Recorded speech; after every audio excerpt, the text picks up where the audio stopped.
All right. Welcome to another episode of Weirdinary.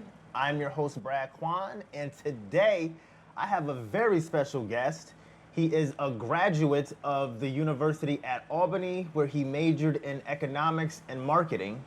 He is a content creator, a lifestyle influencer, a highlighter of community greatness, a cultural documentarian, and an entrepreneur with a firm understanding of the market value of his expertise.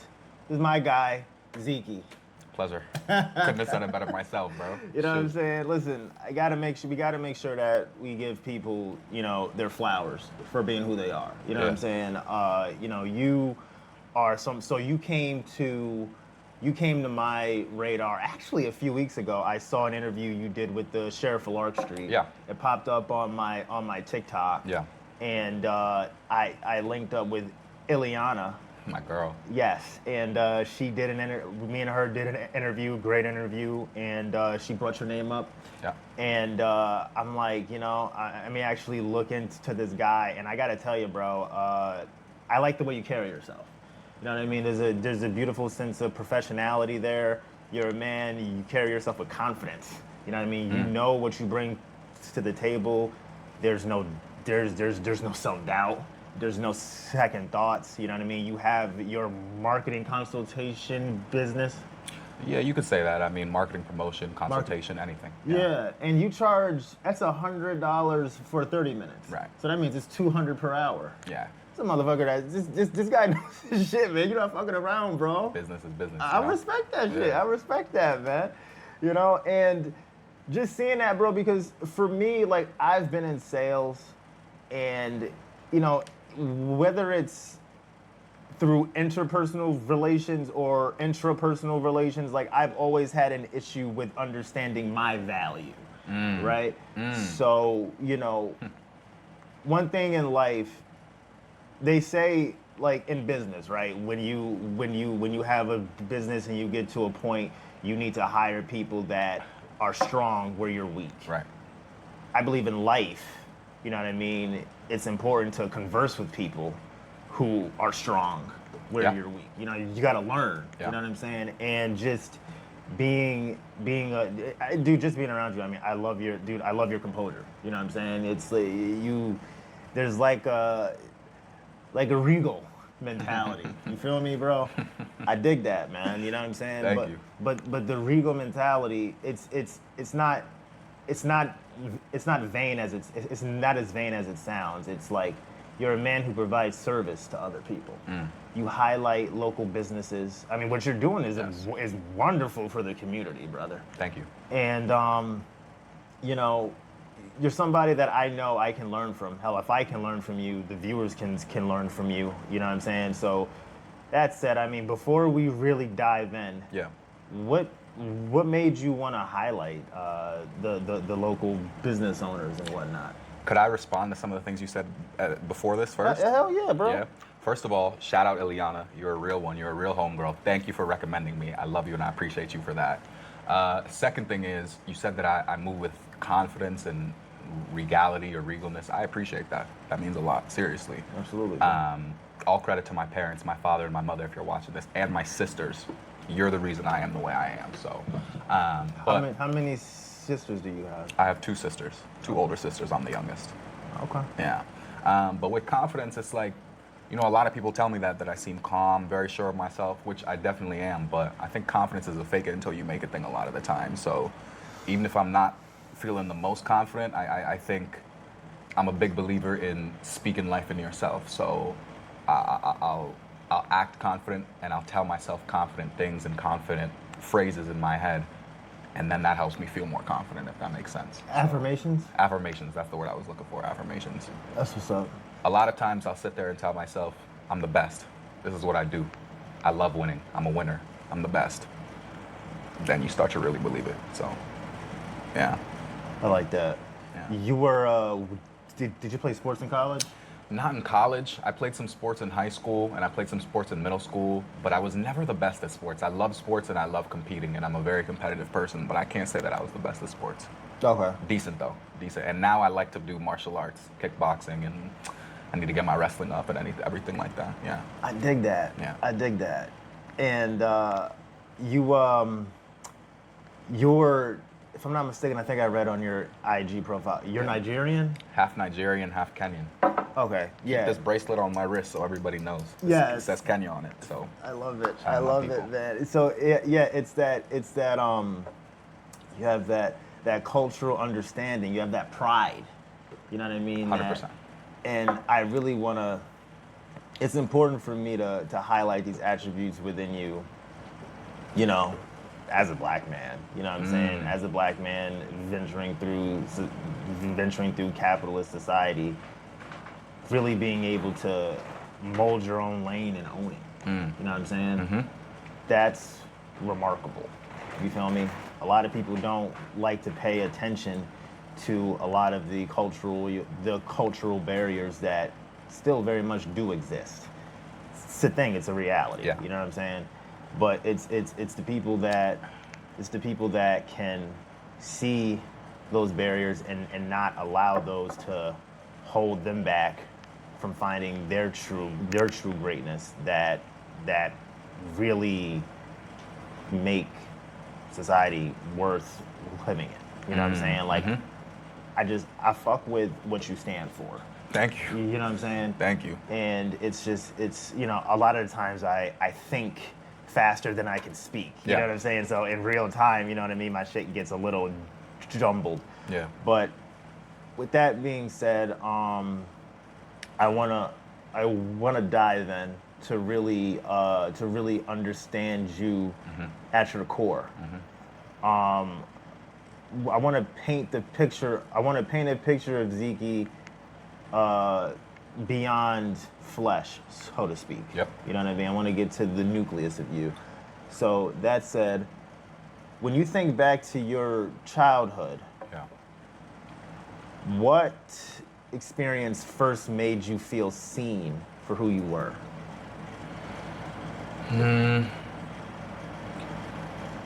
If I could give the opposite answer, an experience that made me feel unseen as a kid and sort of defined me for the rest of my life, if that's okay, me saying Yes, that. please. Was, so my parents are immigrants, right? And I think most immigrant households can relate to this. Education is very important. It's always emphasized in our culture. And I have two older sisters, and in households like ours, if you had good grades, then you were a good kid. If you had bad grades, then you were a bad kid almost. And I always had the worst grades between me and my siblings. So I grew up feeling less than a lot of the times because it felt like my value was tied to how well I did in school. And I did do really, really well in school, especially as a kid. But at a certain point, I sort of started to neglect school and just be like, why is my value as a child or my value as a person so tied into how well or how not well I'm doing in school? And that really made me not hate education, but like feel a certain type of way towards school because I felt and I thought love should have been or was unconditional, but that's not really how I was treated in my younger years. So that's a moment that felt unseen and that defined my childhood and it's still a trigger point to this day. Yeah. Okay, so I actually really want to tap into that because there's a parallel we share. I grew up the only child, and my mother was fucking hard on me getting good grades, so much so that I'm not gonna lie, I hated school. Yeah. I fucking did. I'm like, dude, like, cause it's just so much pressure. Like, I can't even enjoy this shit. Yeah. You know what I mean? Like, as I got older, I understood something called epistemic humility, right? It's the openness to being wrong on the path to becoming right. That said, dude, through mistakes, we learn correction. 100%. Through failure, we learn success. I mean, dude, like, you know, failing tests doesn't have to be the end of the world. I mean, obviously you want to strive to pass, but god damn it, if you fall short, it doesn't have to be World War III. Right. That's what it was in my household. You know what I'm saying? So it just got to the point where I didn't fucking appreciate it. And I think we share something there. And I want to ask you this question. Your parents' viewpoint on education and good grades and stuff. Do you feel the effort was emphasized, or was it more so the result? The results, for sure. Yeah. Both mattered, but the results is what mattered the most at the end of the day.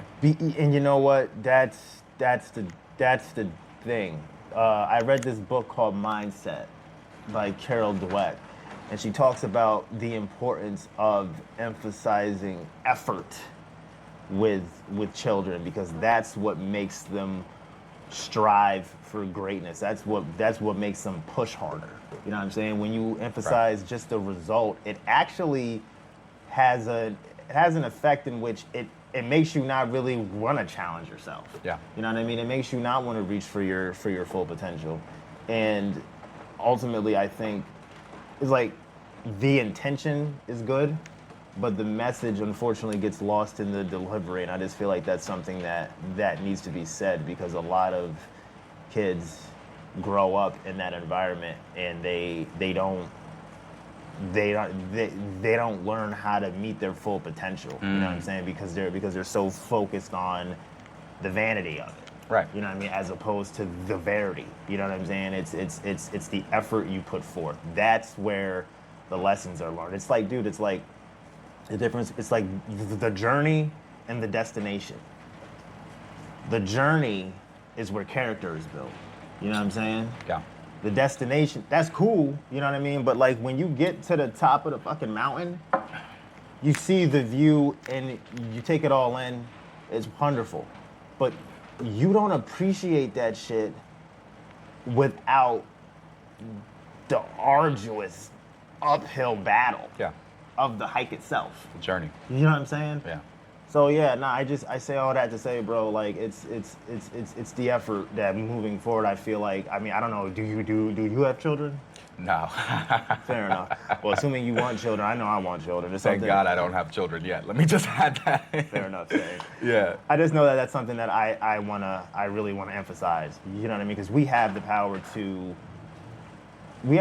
do better because we know better. You know what I'm saying? Amen.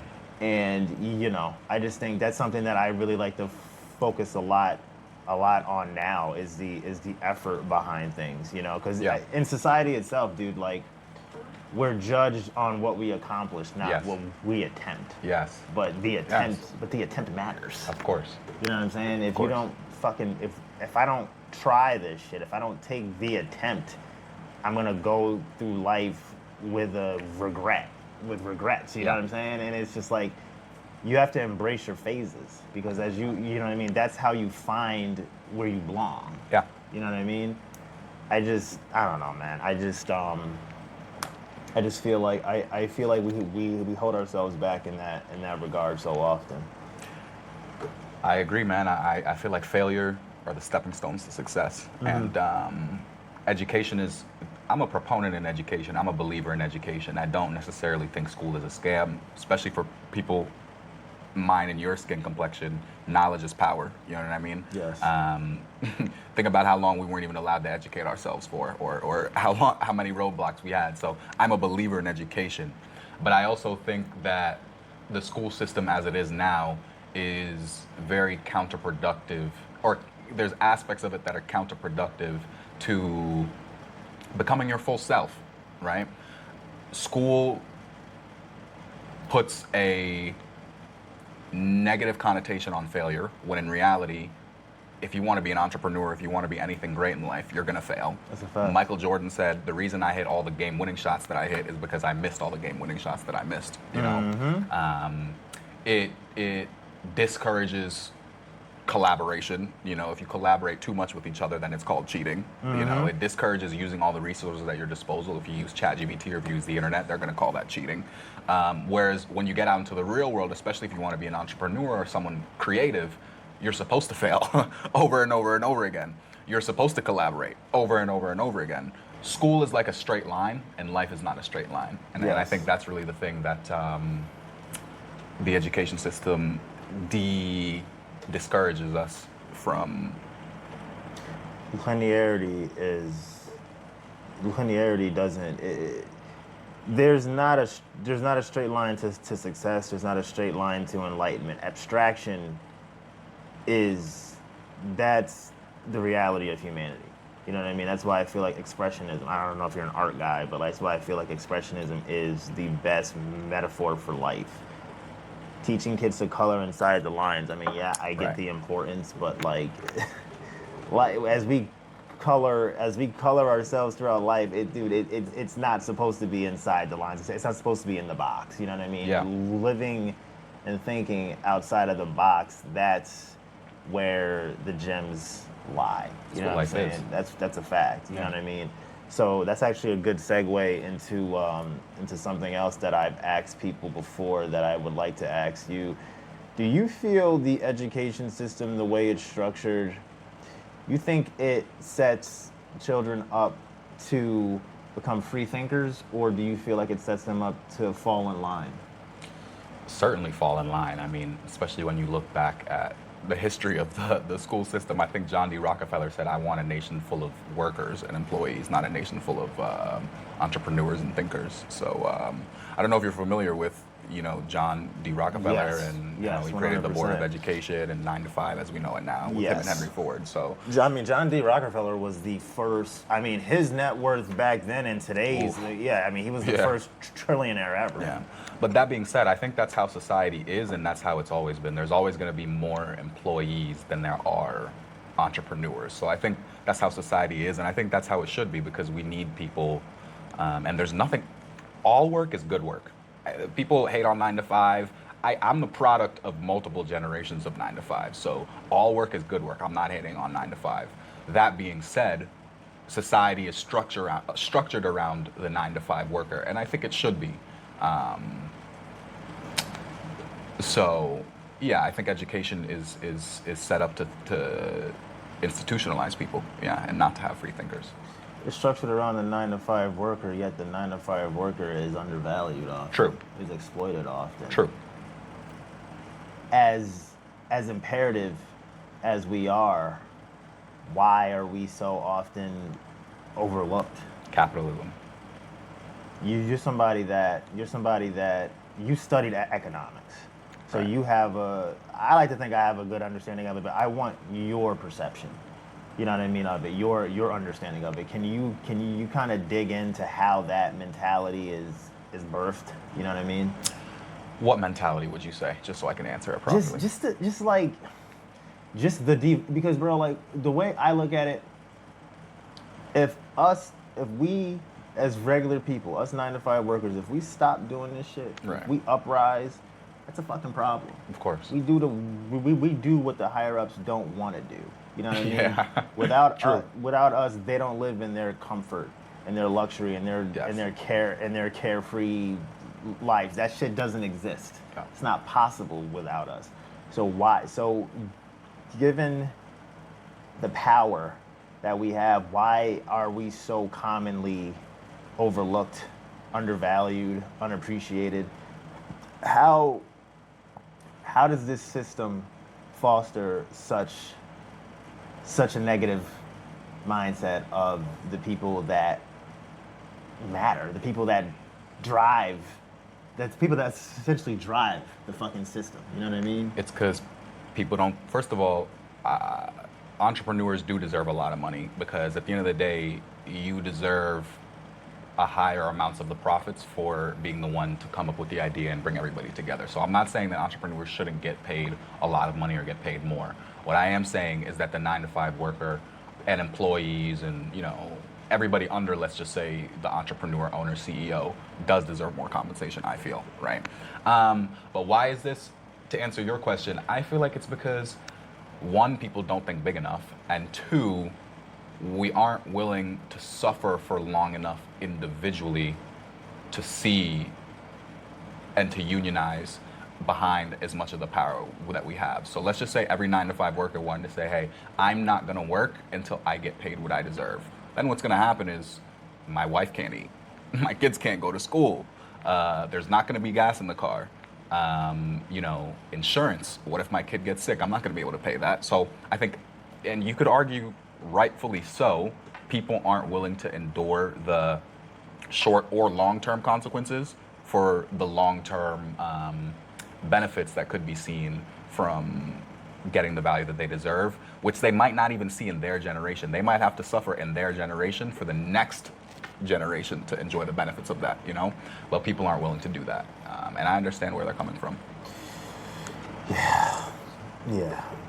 Seems like, I mean, do you think that, especially today, do you think that we lack the initiative, the mental fortitude to put ourselves in that position? Because it's so easy for us to say that people from earlier generations were more tougher than we are because they had less than we do now. Right. Do you think that plays a role? I do think that in a lot of ways, previous generations were tougher than we are. I'll say my dad and my grandfather are tougher than I am, you know, and I feel empowered knowing how tough they are and were makes me feel tougher. They hands down, I could go into it. They hands down had a harder life than I did. Hands down had a harder life. Can you go into it if you don't mind? So my grandfather grew up in colonialized Kenya. So Oh, wow. when he was growing, people think this only happened in America. This happened in the motherland. This happened in our homeland. White school, black school. White water fountain, black water fountain. This is all your land, and you've owned this land for multiples of generations. We're gonna strip that from you. That's our land now. And you people who have been here for generations, you're gonna move over there. So Kenya got its independence around, I think, somewhere in the 1960s, maybe late 50s, but I think it was the 60s. My grandfather was born in like the 20s or 30s, right? So imagine, maybe 40s, I don't know. So this guy experienced multiple decades of colonialization. Rough colonialization, where he was from, you know? And after colonization ended, this man went on to go to school, study, become a neurologist, and he actually accumulated a good amount of wealth for himself and his kids and myself. Experienced a relatively luxurious life, if I'm honest. So look at what he went through, right? So how can I sit here and complain? And then my father was from Nigeria. He didn't experience, he didn't experience colonialism or racism in the same way, but he moved to America, I don't know, maybe 40 years ago or so. Both his parents died within a week of each other in Nigeria, right? So his whole family was in Nigeria. He came here to America by himself, no money, no connections. He was homeless for a while. It's like the typical, stereotypical, I came here with $50 in my backpack, but I made it work, you know? And he worked multiple jobs at a time. He ended up meeting my mother. He ended up having kids. He, like I said, was homeless for a good amount of time. He had nothing that I had. Parents died within a week of each other. He was sending them money. They didn't send him money. He was sending them money at 21, 22, 23. So to go to a foreign land, rise from poverty, and send all your kids to private school, all of us went to private school, myself included. That's a hero's journey to me. So definitely I think the previous generations had it harder than us, and I can't speak for everybody, but my parents and grandparents are tougher than I am. So I can say that. Fair enough. But I think it's the importance of understanding those stories. That's what helps you find the toughness within yourself. Yeah. You know what I mean? It's that human aspect that, you know what I mean, the adults grant us, because so often the authority figures in our lives don't paint themselves as such. Don't like to reveal stories about hardship that they went through. You know what I mean? Hell, I didn't find out about the hardship of my parents until after they were gone. Wow. It would have helped to know about that shit, you know what I mean, while they were here. That way we could have had a deeper connection. And I think a lot of the things that I learned the hard way, maybe it wouldn't have had to go that way. Yeah. You know what I'm saying? But it's important to have that depth of connection. So 100%. I think it's amazing that you have that with them. What did your mother do for work? My mother worked for the state, for New York State, as I think she was in the tax and finance division of the state. Okay. Yeah, for New York State. So, all that said, what part of your younger self did you spend years trying to hide, and what made you feel it needed to be hidden? Growing up as the youngest of 3 siblings, and even the youngest of a lot of my extended cousins and everything like that, I was a people pleaser. So I would a lot of times put what I wanted to the back burner for what my parents wanted for me, or what my siblings wanted for me, or like I was born into a world where my path was literally already laid out for me because I had 2 older sisters who did it before me. So why wouldn't I do the same thing? So growing up, I come from my siblings and some of my family have very big personalities. So in the household back then, and even now, I found myself just reclusing, listening, not in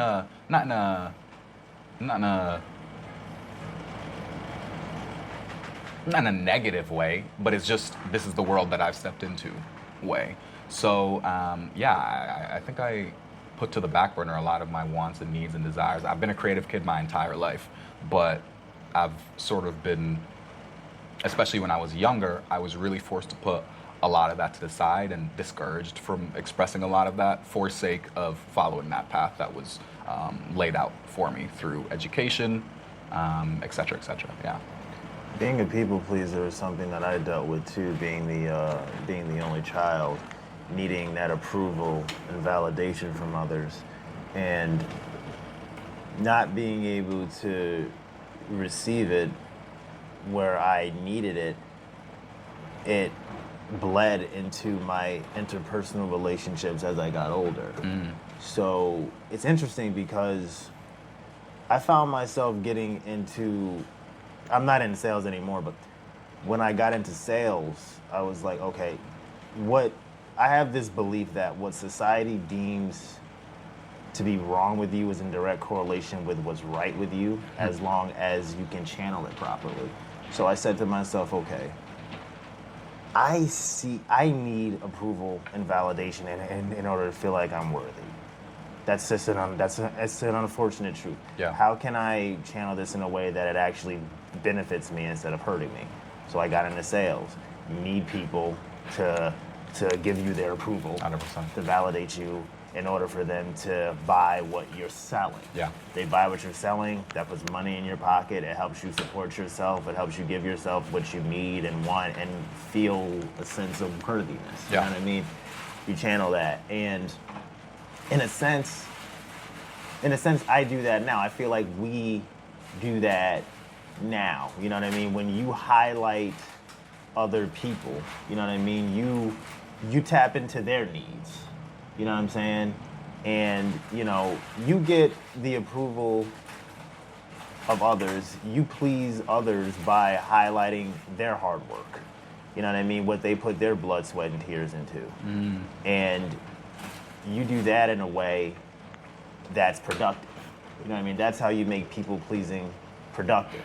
You know what I'm saying? You know what I mean? You channeled it in a way that now elevates you, as opposed to making you feel smaller. Yeah. You know what I'm saying? Yeah. So, I think that's very interesting. I really agree with what you said. I think a lot of the times your biggest weaknesses and your biggest strengths can be the same exact thing, just depending on how you channel them. Growing up, I was always told, you're stubborn. You don't listen to people's advice. You don't listen, you're stubborn. But if I wasn't stubborn, I wouldn't have been able to endure enough failure to be where I'm at right now. You know what I mean? I would have given up on, listen, when I was 13 to, let's say 12 to 16, I wanted to be a basketball player. That didn't work.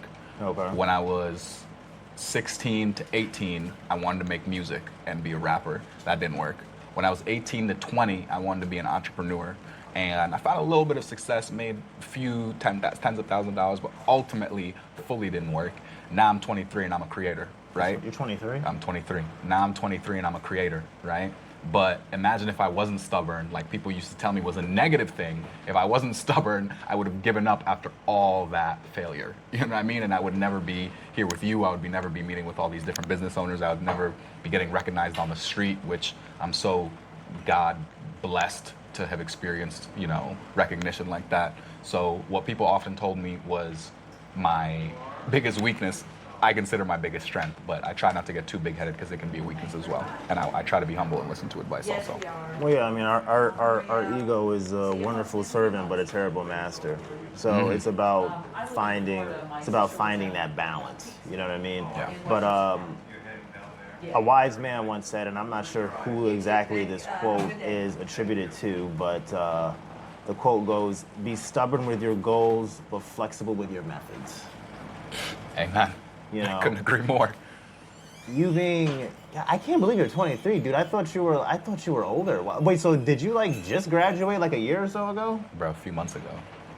Oh shit! Did you get your master's or was it just your bachelor's? Just my undergrad, yeah. God damn, dude. Yeah. Wow. You know, I have so much. So you're Gen Z. Yes, sir. I have a lot of faith in Gen Z. I've heard people say the opposite. Yeah. Could I have another hot chocolate, sir? I'm sorry? Could I please have another hot chocolate? Yes. Give me Take your time, man. Yeah. Okay, tell me why is it that why do people doubt your generation? I think they think that we're lazier. I think that they think that we're greedier, which I think both could be true. I think that they think that we are less patient, which I also think is true. But I think that those are good things, honestly. Like, my generation wants it now. My 45-year-old, I have some people who do well that I know, and they're like, you know, you got to graduate from college, then you got to get your master's, and then you got to work in the corporate world for 10 years, and then you got to become CEO, and then after 15, 20 years, then you can become a millionaire. My generation thinks we can become a millionaire now. I think that I could be famous. When I was 18, I thought I'd be famous at 19. When I was 19, I thought I'd be rich and famous at 20. When I was 20, I thought I'd be there. And now I'm 23, and I have a little bit of clout, and I've gotten recognized dozens of times. But it's like, if I didn't feel that way about life, would I be here now? No. I would have thought that it took a long time, and you have to follow this long, drawn-out path. But nah, my generation wants it now, and I actually think that's more of an advantage than it is a disadvantage. You guys are less willing to settle. 100%. Not willing to settle for scraps. You know what I mean? You're forced. I think there's a gift and a curse from having all of this media in front of us all the time. You know what I mean? Yeah, you can get lost in it because obviously there's this constant perpetuation of negativity. You know what I mean? Of vanity and whatnot, which can get you which you can get lost in, and it can cause you to it can harm your forming of your identity and shit like that. But there's inspiration to be found in that, because you get these people, these entrepreneurs, these fearless creators who lay out the blueprint of their success, and they let you know that, listen, I'm a regular person. I can do it. That's at the palm of your fucking hands. You know what I mean? As your brain is still developing. Look at where you are now. Our brains don't fully develop, they say, until we're 25, 26 or whatever the fuck. Look at where you are now. Imagine where you'll be 3, 4, 10 years from now. You know what I'm saying? I'm just saying, bro, if you're an example of the greatness that Gen Z, you know what I mean, exemplifies. You know what I'm saying? I fuck with it, bro. You know what I'm saying? You're 23, bro. At 23, what the fuck was I doing? I was getting fucked up somewhere. Probably tripping balls on acid. You know what I mean? Not being productive. Right. You know what I'm saying? People were looking at me a certain way. You know what I'm saying, bro? You know what I mean? I was lost. You know what I'm saying? Yeah. But I mean, dude, I'm 10 years older than you, and I remember there was a time where I said, ain't nobody younger than me teaching me shit. And I didn't realize how ignorant that was at the time. Because somebody that's younger than you can be further along than you. 1000%. You know what I'm saying? Doesn't mean they're better than you, but it means in a certain aspect of life, they are. Yeah. And that's okay. Couldn't agree more. You know what I mean? You gotta humble yourself to be able to learn from everybody. You know what I mean? And I'm dead ass sitting with somebody that has a little bit of clout, somebody that has knowledge that can help me push forward with what it is I'm trying to do. Yeah. You know what I'm saying? You have a lot of valuable gems, bro. Which reminds me, I I wouldn't mind having that marketing consultation. Yeah. You know what I'm saying? Like, I got you. Gotta learn something from you, man. I got you.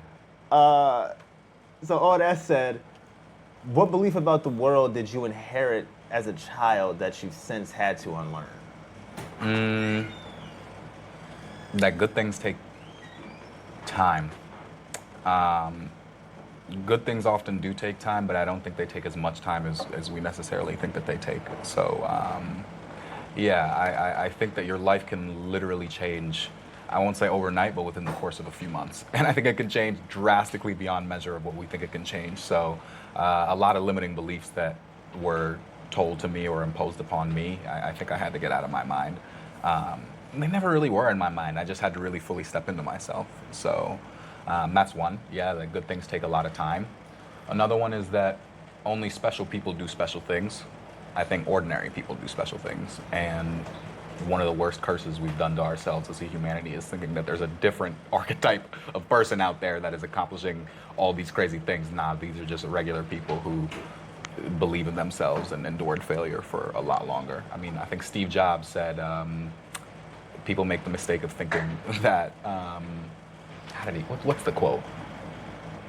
People think that the world was made by people different than them, but the world was created by people just like you, the way you are. The world, the iPhone, this table, cars, skyscrapers, these were all created by people just like you. So I had to get out of my mind, and I never really accepted it, but I had to fully step into the fact that you can literally be pretty much 99% of anything you want to be. Some other beliefs. I didn't have as much faith as a kid in terms of faith in God. I never really prayed when I was young. Now I pray every day, almost all the time. Okay. So there is a higher power. That's something that I believe in. And the question was, what beliefs did I have as a kid that I now don't believe anymore, right? Yeah, that you've since had to unlearn. Had to unlearn, yeah. That there's one path to success or one path to being where you want to be in life. There's so many ways to get to the same place that you want to be in life. Like, if you watch sports and somebody scored 30 points, the way Steph Curry scores 30 is different than the way that Shea scores 30, is different than the way that Jokic scores 30, is different than the way that Anthony Edwards scores 30. And I think that that's a illustration of life, right? You can get to the exact same destination through a whole bunch of different means. So thinking that there's one path to get to the way you want to get is something I had to unlearn. And what else?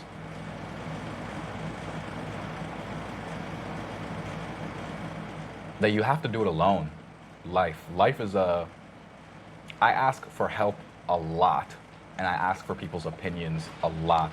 I'm a believer in the phrase that if you want to go fast, go by yourself. If you want to go far with the team. So there's always going to be somebody better at literally everything than you are, for the most part. So I'm not scared to lean on people in my life, or even, that are outside of my circle when it comes to relationships, money, business, life overall. I'm not scared to ask for advice, and I'm not scared to speak about when I don't know the answer. So I used to have a lone wolf approach when I was younger, and to an extent I sort of still do, but now I really, really, really understand the importance of collaboration. Yeah.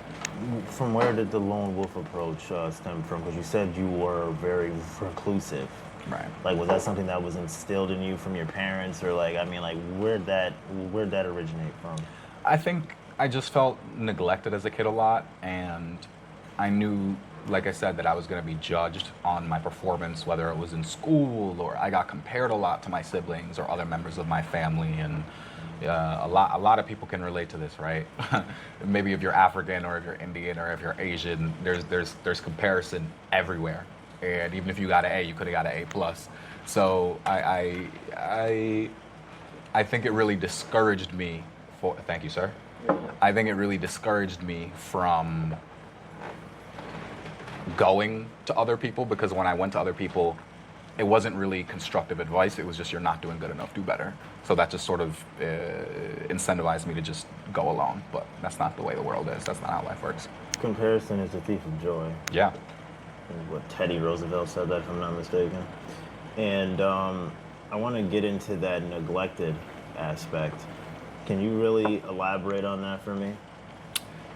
Yeah, I mean, just practically, my mom spent a lot of time in Africa growing up, and my dad spent a lot of time in America, and I lived with my dad, right? My sisters are a lot older than me, like 10, around 10 years each older than me, a little higher, a little lower, right? So for a lot of my childhood, I was basically an only child, you know? And like I said, my mother was out of the country, so it was just me and my dad in the household for a lot of times. And my dad is my best friend. I love my dad if you're watching this, but when he was younger and when I was younger, there wasn't a lot of nurturing, let's just say. And a child needs nurturing. 6, 7, 8, 9, 10. So whereas my siblings were able to get that with my mom because they spent more time living with my mom, I really had nobody. I spent a lot of time alone. To be super duper vulnerable, I didn't. There was times when I was a kid where I just didn't want to be there. I didn't want to be there. Lonely, sad, didn't have anyone to talk to. Like, let me put it to you like this. Like, let's say it was a day where I was on break from school, right? I'm 8 years old. I don't have a driver's license. I can't just go out and leave. My mom's in another country. My sister's in boarding school. My other sister's in college. My dad's at work. So I'm spending 9 hours by myself just in the house. Can't go nowhere. Then he gets home. But when he came home, a lot of the times, I might as well still have been alone because we didn't have that nurturing that I needed. So it was just day on day, lonely. And that's horrible for a child's development in my experience. So yeah, I spent a lot. Now I'm a relatively isolated and independent person just because I became accustomed to it. So now I almost like it and I'm used to it. But as a kid, it was super lonely. I used to beg for a dog because I just needed company. I wanted a dog, but I didn't get one. So yeah. I think you've evolved. There's a difference between being alone and being lonely. Yeah. Loneliness is a state of depression. It's a state of isolation. It's a state that can potentially drive you to an early grave, whereas being alone is a state in which you embrace your own company. It's a state in which you can grow in order to be able to find genuine companionship, because if you can't enjoy your own company, how the fuck are other people going to be able 100%. to enjoy yours? You Yeah. know what I'm saying? So I think I believe you've evolved, you know what I mean? I think everything is necessary, you know what I mean? Necessary pain, you know what I mean? You feeling that way was necessary for you to find the strength within being with just yourself, you know? But unfortunately, I think men are taught to figure it out on their own, you know what I'm saying? And that's not a reality that's healthy, you know what I mean? A lot of the times I didn't get a lot of the guidance I needed because, you know what I mean, my parents, my father included, was just like, oh, he'll be all right, you know what I mean? It's right. just not necessarily, you know what I'm saying? Like, you know. Yeah. Let me ask you this. This is something I ask a lot of people, and it's important that to ask people because I want to understand the different perspectives. When your parents, as all parents do, when your parents made mistakes in your upbringing, were you apologized to? No. Yeah. That's gotta stop. And it goes back to what I was saying about the humanity aspect, right? So when parents don't apologize for making mistakes, they paint themselves as these omnipotent beings, these forces that can do no wrong. Right. You're not viewed as human by this human that you're trying to mold to be good within society. Yeah. You know what I'm saying? And it creates almost it creates this false perception of authority. You know what I'm saying? I feel based on what I experienced, and I just feel like apologizing creates it grants a sense of humanity. Yeah. It grants a deeper sense of connection. Yeah. Parents can't be your friends. when they're trying to raise you, but True. they can and they should be friendly. Yeah. And I feel like that comes from accountability. You know what I Fair. mean? Taking accountability, like fuck it, like, you know, parents are learning too. In reality, as True. adults now, bro, like, I realize this: we're all kids in adult costumes, essentially. I completely agree. You know what I'm saying? Yeah. So it's just like, you know, understanding in some way, however it can be painted, like, you know, our parents are kids that are hurting, that are trying to mold children as well. It's a difficult fucking thing. But I guess kind of being able to meet people where they're at is an important part of nurturing interpersonal relations. That's how we all grow. We meet on the same level, and then from there we can grow as one. You know what I mean? And I just feel like that. I feel like that accountability, that vulnerability, it takes a lot of strength to admit you're wrong, especially when you're in a position of authority. Yeah. I just think it helps kids respect authority more when authority can paint themselves, can present themselves as human, and I mean as flawed. You know what I'm saying? That shit is important, man.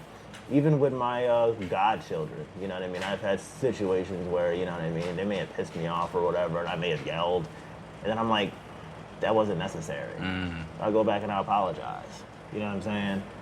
And then I'll talk to another adult. I'm like, why'd you apologize? I'm like, because there was a better way to do that, and they deserve to know that.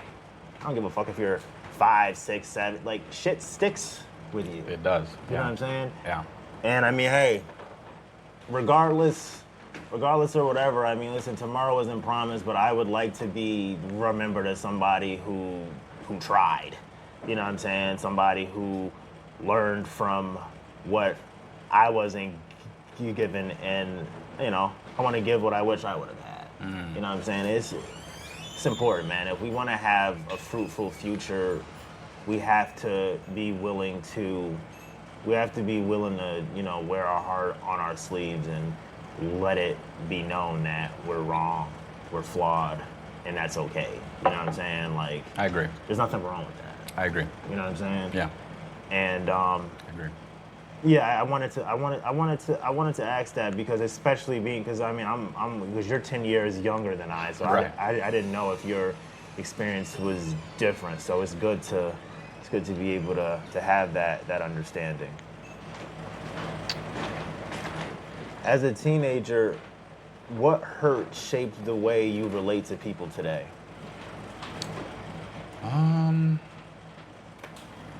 I failed at accomplishing a lot of my goals, and now I never judge anyone on the path to accomplishing their goals.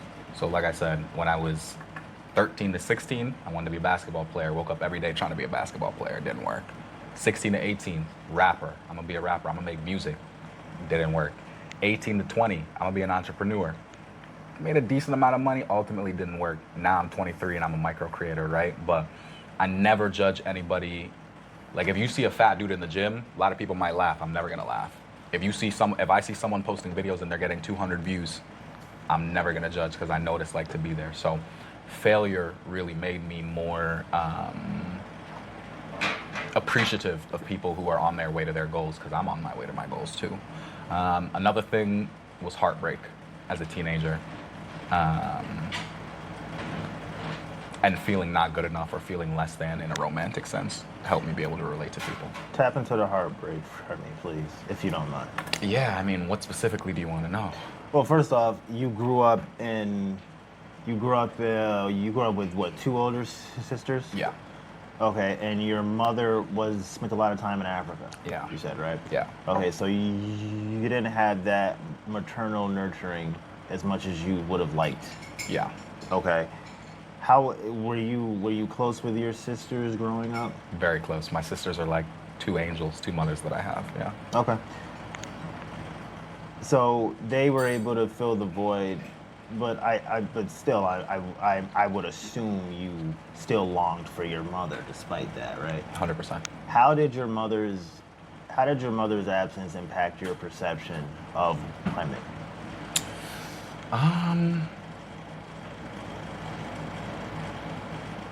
Definitely not in a negative way. And I Okay. think my sisters were so close to me and so loving and nurturing that I always and still do have a healthy, great respect for women. Don't get me twisted. Locker room talk, I might say hoes, I might say bitches, I might say, something that is not as classy. But when it comes to like how I treat women, I treat them pretty respectfully, Dude, I think. I love the fact that you put the locker room talk because it's important to be honest. Okay, nobody. That's just what men do. You Yeah. know what I mean? But there's a fine line between being disrespectful and just being human. Right. You know what I mean? Because women do the same shit behind closed doors. course. You know what I'm saying? So Yeah. I like the fact that you were very transparent about that. That's dope. Yeah. So so that said, so you obviously had a good connection with women growing up, despite your mother not being around. Your sisters were able to fill that void, and even though your mother wasn't around, I'm sure she still gave you as much as she could with what she had. Yeah. So tell me about the heartbreak. When was your first feeling of real heartbreak? Because you're 23, so Yeah. I'll tell you two stories. Please. One, micro heartbreak, because we were never together. I went to a boarding school, okay? So I lived at school for high school, okay? Damn. My first trimester at boarding school, there was a girl. We had like 5 classes together. So I was seeing her all day. We would snap back and forth. We would talk in class, out of class, and I had a huge crush on her. I asked her out like maybe 3 to 5 to 6 times. And all 3 to 6 times she'd be like, yeah, I'll go out with you. But then a little bit before she would like cancel it a little bit. But even still, like, I didn't really care. I still really, really innocently had a crush on her, and it wouldn't change how we talked in class and how we got along. And I would share deep things with her, and she would share deep things with me. And it was just, when you think of a storybook crush, that's what I had on this girl. I had a storybook crush at like 14 as a freshman. And I remember it came to a climax where I ended up going over to her house. So it was her and her friend, and me and my friend. We were all kind of mutual friends. But I remember just sitting her down after like 5 months of asking her out, 5 months of liking her. And I was like, hey, listen, I obviously like you. Do you like me? And my goofy ass, she said, I'll tell you, listen, I can't answer that question right now, but I'll tell you when we go back to school on Monday or on Tuesday, I'll answer, right? And me being a lover boy and a bit naive and young, obviously now I know that means no. And all of this leading up meant no, right? Unfortunately. But I was like, okay, well, let me see what she says on Monday or Tuesday or Wednesday. And that Monday or Tuesday or Wednesday, when she said she was going to tell me how she felt, she came to school with another guy's jersey on. So the baseball team was giving out jerseys to girls that they wanted to be like, oh, you're my girlfriend. And the same time that she was supposed to be like, oh, I like you or I don't like you, she came into our class with another dude's baseball jersey on. And I knew the dude. And that really broke my heart at the time. So that was like my first, ouch, this really, really hurts. That was one of them. Yeah, this really, really hurts. Okay, so you spoke about as a child feeling like you weren't good enough because of the constant comparisons Right. and shit like that. So this event sort of reinforced that, would you say? I don't know if the two, because not being good enough as a kid, like as a son or a daughter, I don't think is necessarily the same thing as not being good enough as a romantic partner. Oh, So yeah, I don't know if absolutely. these things align, but I guess it reinforces the same message you could That's say. what I'm. Yeah. You know what I mean? Yeah. I guess, and I guess what I'm trying to say is like certain moments, like that we can revert back to that hurt child? You know what I mean? I guess, I mean, how did you process that? You know, and I'm not trying to, I don't want to just make assumptions. I mean, if I'm dead ass wrong, let me, you know what I mean? Let me know. No. But I tend to, I like psychology and shit, so I like to just reach and just see if there's something, you know what I mean? So I guess, how are you able to process that? You said you were what, 14, 15? 13, 14, something like 13, that. okay, yeah. Time. I think time heals all wounds. So it hurt a lot the first day. I'm sure it hurt a lot the second day. I'm sure it hurt the second week, but you get over it eventually, and that's what I did. And it wasn't something that because it's easy, I mean, even as a kid to go through that and then you have a negative perception of women moving forward, but that was never something that happened to you, because no matter what it is you may have dealt with outside, inside, like behind closed doors, you always had that nurturing from your sisters and whatnot. I mean, yeah, I mean, hurt people, so maybe I did feel a certain way, like, oh, maybe women are shallow or this or that, but I don't know. I mean, I've always maintained a super healthy respect and admiration for women that are related to me and not related to me, and we all get rejected, so I don't want to make my story seem like it's this, outlier. One thing it did make me realize a lot of my heartbreaks is that we are animals. The jungle is a cruel world, you know what I mean? Natural selection is real. So it's just something I had to get, come to reality with, and I don't think I can fault a woman for not reciprocating feelings for me. That's not her fault.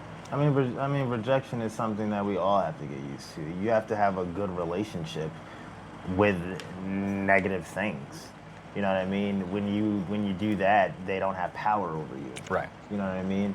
So that was your first feeling of heartbreak. Yeah. Probably your first legitimate feeling of rejection from the outside world. What was the second?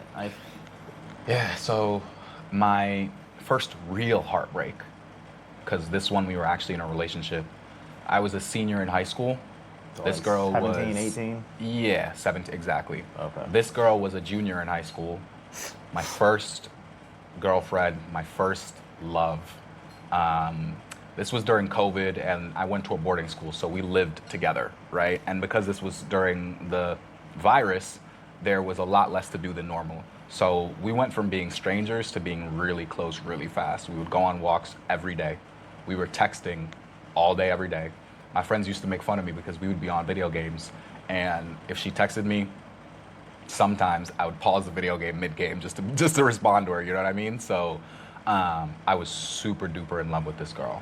I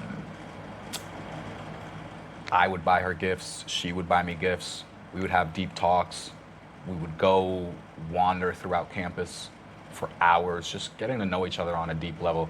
And she was one of the only girls to this day that I could say was literally like my best friend, or one of my best friends. Romance aside, I just fucked with her as a person, heavy, you know what I mean? And what happened is I ended up graduating, because I was a senior and she was a junior. So I ended up going to college. I was a freshman in college while she was a senior in high school. And we were long distance successfully for a few months. We would go to sleep on FaceTime together, we would watch movies, we would text, but slowly by slowly, she just became a bit more distant, and then it became a lot more distant, and wasn't really responding to texts, wasn't answering FaceTimes, and by this time I was a little bit more mature. I knew when somebody didn't want to be with me, so I ended up breaking up with her, not because I wanted to break up with her, but she was acting in a way that we couldn't be together, right? Like, you can't be with somebody you're not talking to. Mind you, I was in college in one state, she was in high school in another state. I'm broke, but I'm finding ways to take the Amtrak to go see her once a month, Like I said, we're falling asleep on FaceTime together, whatever. But she just got more distant to the point where I ended up breaking up with her, which was really sad, because this was I really was naive to the point where I thought, this is the girl that I'm going to be together forever with. We're going to be together forever. That's what I thought. But unfortunately, you can't you can't like someone enough for two people. I can't think that enough for the both of us. So, yeah, she ended up just being a little more distant, and I ended up taking the hint and breaking up with her, and we went our separate ways, and that was my first heartbreak. Fair enough. Let me ask you. I guess, you know what, maybe it's the emotional intelligence aspect of you that didn't allow you to be so naive to the point where it dragged on, to the point where, you know, she ended it, or it just became something that you were just holding on to for no good reason. Mm-hmm. But I guess, like, did it give you, like, a sense of, like, what did it mean to you to be able to be the one to notice what it was and be able to end that? You be the one to do that. Like, did that mean anything to you? Well, one thing I want to say is that I described the relationship as perfect, which it was. It was I loved it. But I was 17, 18. She probably could say some things about me that I didn't do the best. So if you're watching this, like, I don't want to make it seem as if you're the villain or anything like that. Like, oh, yeah, I really appreciated the time that I had with you, and you were and are my first love. So let me just put that out there. But what does it mean to be the one? I mean, I think it was just a milestone of emotional maturity, to the point that, you know, I'm because you could say with that first girl that I told you, I wasn't necessarily. It's not that I didn't take the hint. I knew she didn't like me, but I thought that, like, persistence was enough, and that if I tried enough or did enough, it could work. But as I sort of said a few seconds ago, one person can't like someone enough for two people. You know what I mean? One person can't make a relationship work. It has to be mutual. And the fact that I was able to break up with her, I think, just exemplified that, because I realized, yeah, I couldn't love you enough for the both of us. And I think in the first example you gave me, I think the comfort within the fantasy may have comfort so often overrides awareness. That's why we stay in situations that we know aren't good for us, but because we're comfortable there, no matter how dysfunctional, no matter how whatever, you know what I mean? We just, you know, we're cool there. You know what I mean? And, you know, obviously you were a lot younger, but there was obviously what's the word I'm looking for? You romanticized this individual, you know what I mean? There was a fantasy of romance, you know what I mean, that you lived within, and I think you found comfort even though you knew, like, some part of you subconsciously knew that this person might not fuck with me, you know what I'm saying? And I think that comfort got the better of you. And I just think that, you know, a lot of the times we move with our heart as opposed to our brain. And in certain situations that's necessary, but in certain situations not so much. And I think when you were 18 or 19 when you broke this off? Probably 18. Yeah, maybe 9. Yeah, something like that. It was a pivotal moment within your maturity, as you said, because, you know, you were no longer a victim of the fantasy of what it is you wanted. You know what I'm saying? It's like you were rooted in the reality of the situation, and it can be hard to do that when you're somebody that moves based off emotion more so than logic. Right. Like, I think logic took the front seat, but I think there was a balance there. Like, you were able to better maneuver the tug of war, yeah, so to speak. At that age, I think that says a lot about you. Thank you. I mean, hell, I say that because I was not emotionally mature. You know what I'm saying? I mean, it takes time to listen. We all, like, you know what you know when you know it. Right. You know what I'm saying? So nah, Sometimes you got to learn the same lesson a few times to really learn it too. So yeah. So often as adults, we have to keep burning our fucking hand on the stovetop to learn not to touch the fucking stovetop. Yeah. So Yeah. you know what I mean. I get it, man. But it's good to feel a sense. But I feel like that moment it helps you feel a sense of strength. You know what I mean too. You know what I mean, because it's like, you know what I mean. It's hard to break off a situation. You know what I mean? Even if you know it's not, right, especially, but like when you're like a people pleaser, like you described, like you want to keep trying. You know what I mean? Keep putting yourself out there to try to make this shit work, especially when there's been so much time invested. But you didn't allow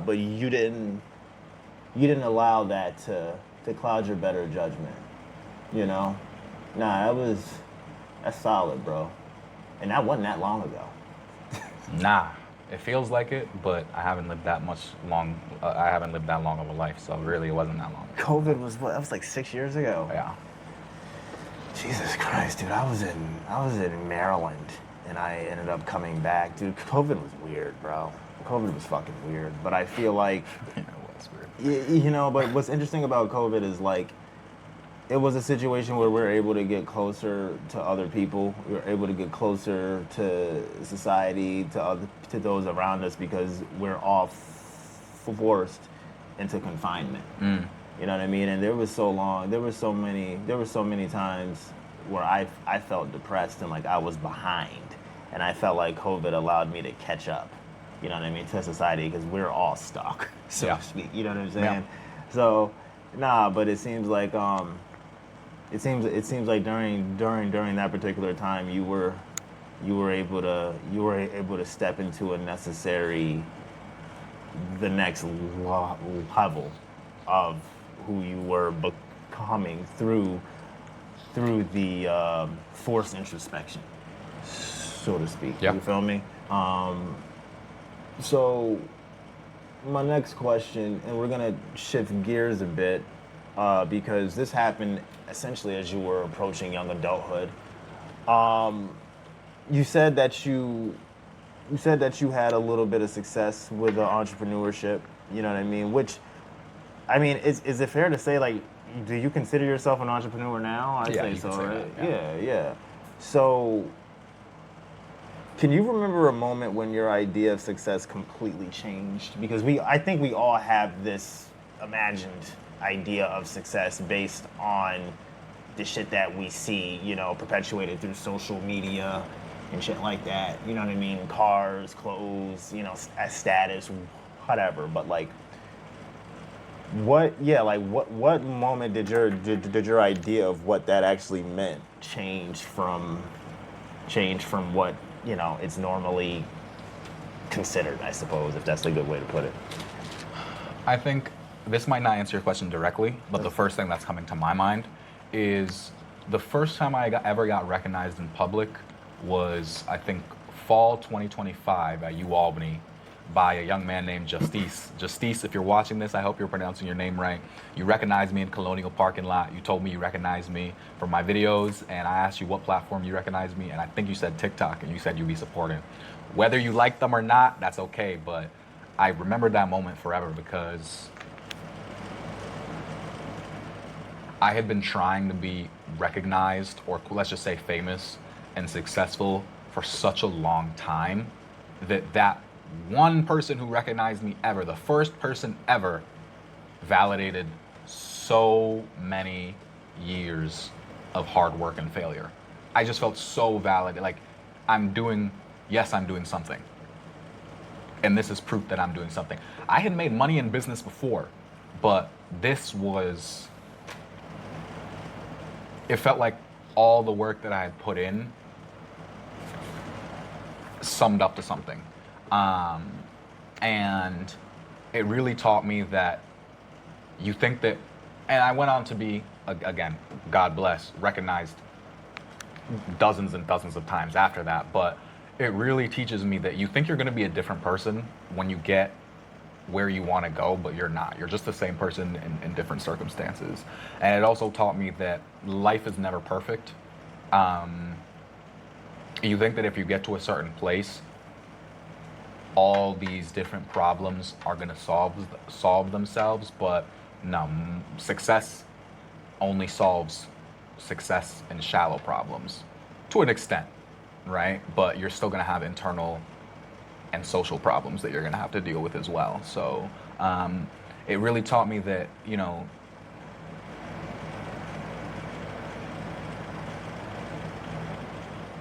you're always going to be you, even when you get to where you want to be. There's not this dramatic and special change that's going to happen as you accomplish your goals. You're going to grow, but at the core, you're still going to be yourself. And I think that's what that taught me in that moment and throughout similar moments like that. So I think that partially answers your question. No, it does, and it brings me back to something I've seen. Like, you know, let's say you reach a mass level of success and there's a bunch of money and shit like that, but you're a lame person. Not saying you, I'm just saying in general. I saw this Drewski video, and the caption was, "Money can't unlame you." Nah, you know bro. Success can't unlame you. You know what I mean?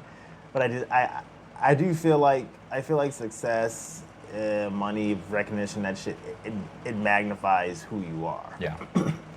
You being somebody who felt the need to people please, that recognition, it validated Yeah.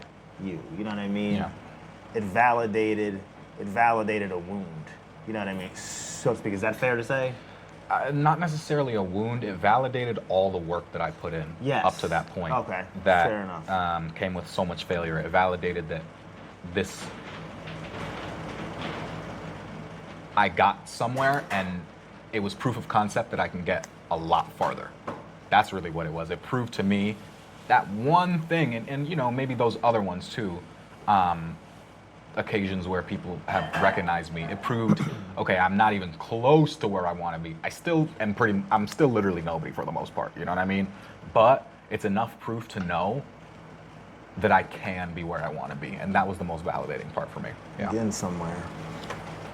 Because it's like, you know, you're on this journey and you're dealing with all this pain, all these stumbles and hurdles and shit, and you gotta say to yourself, yo, like, this can't be for nothing. Right. You know what I mean? Right. All this sweat and shit. You know, you sweat enough, it gets in your eyes, it's burning your eyes and Oof. shit. You know, you're dirty. You know what I mean? Yeah. It's just like, you know, and I guess, you know what I mean, you had a moment where you realized that, you know what I mean, all that wasn't for nothing. Everything that you went through, all the work you put into, like, you know what I mean, that one person recognizing you, excuse me, it was proof that you're on the right track. 100%. That's why I remember his name. Thank you, Justice. I hope I'm pronouncing your name right. And we need that. I'm sorry, go ahead. It's okay. What was I gonna say? No, I mean, like, let me be frank with you guys. I'm still pretty much personally poor. You know what I mean? I'm not famous. I am a little bit recognizable. I have micro clout. But before I had made a little bit of money in business and had a little bit of clout and got recognized a good amount of times, I was a desperate person for success. I can't breathe. I need to do next thing, onto the next thing, onto the next. I can't sleep. I can't. I was really like, imagine somebody who hasn't drank water in a long time. That's what I was like for success, right? But once I made a little bit of money and once I got recognized a few times, although I know that I'm still so far from where I want to be, I'm here, but where I want to be is here.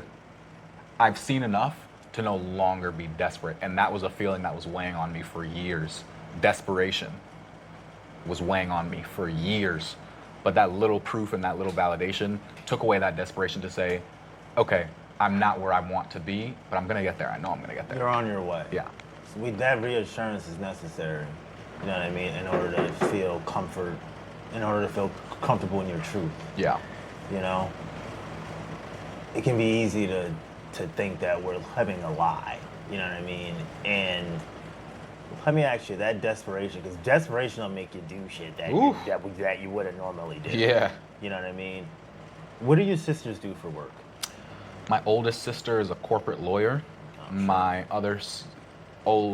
younger sister, meaning she's younger than the older one.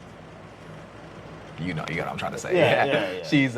She's in PR. She's in entertainment. Yeah. Damn. Yeah. Okay. So there's some prestige. 100%. Yeah.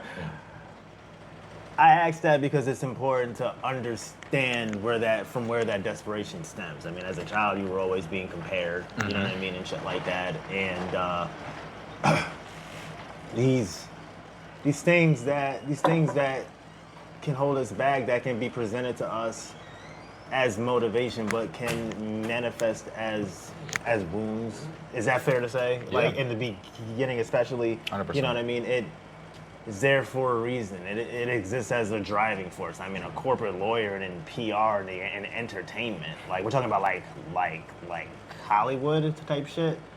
Yeah, I mean, goddamn. You know what I mean? That'll make you hungry. You know what I mean? It's like shit. Like, you know what I mean? You feel that pressure. You know what I mean? That familial pressure. But is it also like a societal pressure as well? I guess which one is stronger? Definitely familial pressure. Yeah. Yeah. God damn. How do your parents feel about the route you've taken? Because you're not going, going into PR or corporate lawyer, like Right. that's obviously more linear. Right. You know what I'm saying? You're taking your own route, bro. You're living with an abstraction. You know what I mean? And as somebody that's an artist and an enthusiast of art, like I think that's beautiful. But your parents are people who Traditional. Yes, traditionality. Yeah. How do they feel about what it is you're doing? Now they like it. Before, it was tough, man. Let me tell you, I actually dropped out of school for a little bit. It ended up being just a semester off, but I went to a school in Connecticut for 2 years, my first 2 years, called Quinnipiac. Yeah, I know that's cool. Yeah, or maybe my first 3 years, I don't know. 2.5, something like that. And I ended up dropping out to pursue content and things like that, which ended up just being a semester off. And then after the semester off, which I keep saying at the time was dropping out because it was more world ending to my family. Of course. In retrospect, it was just a semester off. But at the time, it was dropping out. Oh my God, it was like the heavens fell apart, bro. So the sky fell, bro. Lord have mercy, the world was ending. So I could get more into that story, but at first they didn't understand and they didn't respect it and they didn't take it seriously. But now that I've, made micro money and, they've seen me get recognized a little bit, and sometimes people in my dad's life will be like, oh, I saw your son's video, if they've met me and my dad, and they'll come to him, and they all respect it a lot more, to the point where they give me advice, they give me props, nobody's desperate anymore. Like, they used to be desperate to be validated that I was gonna be okay. They're not desperate for that anymore. Yeah. I don't think every parent wants that knowledge Yeah. that their kid's gonna be okay. You know what I mean? That they grade out a path that, even though they may have veered off, you know what I mean, here or there or whatever, that they're able to come back to, you know what I mean, and tap back into home base, Yeah.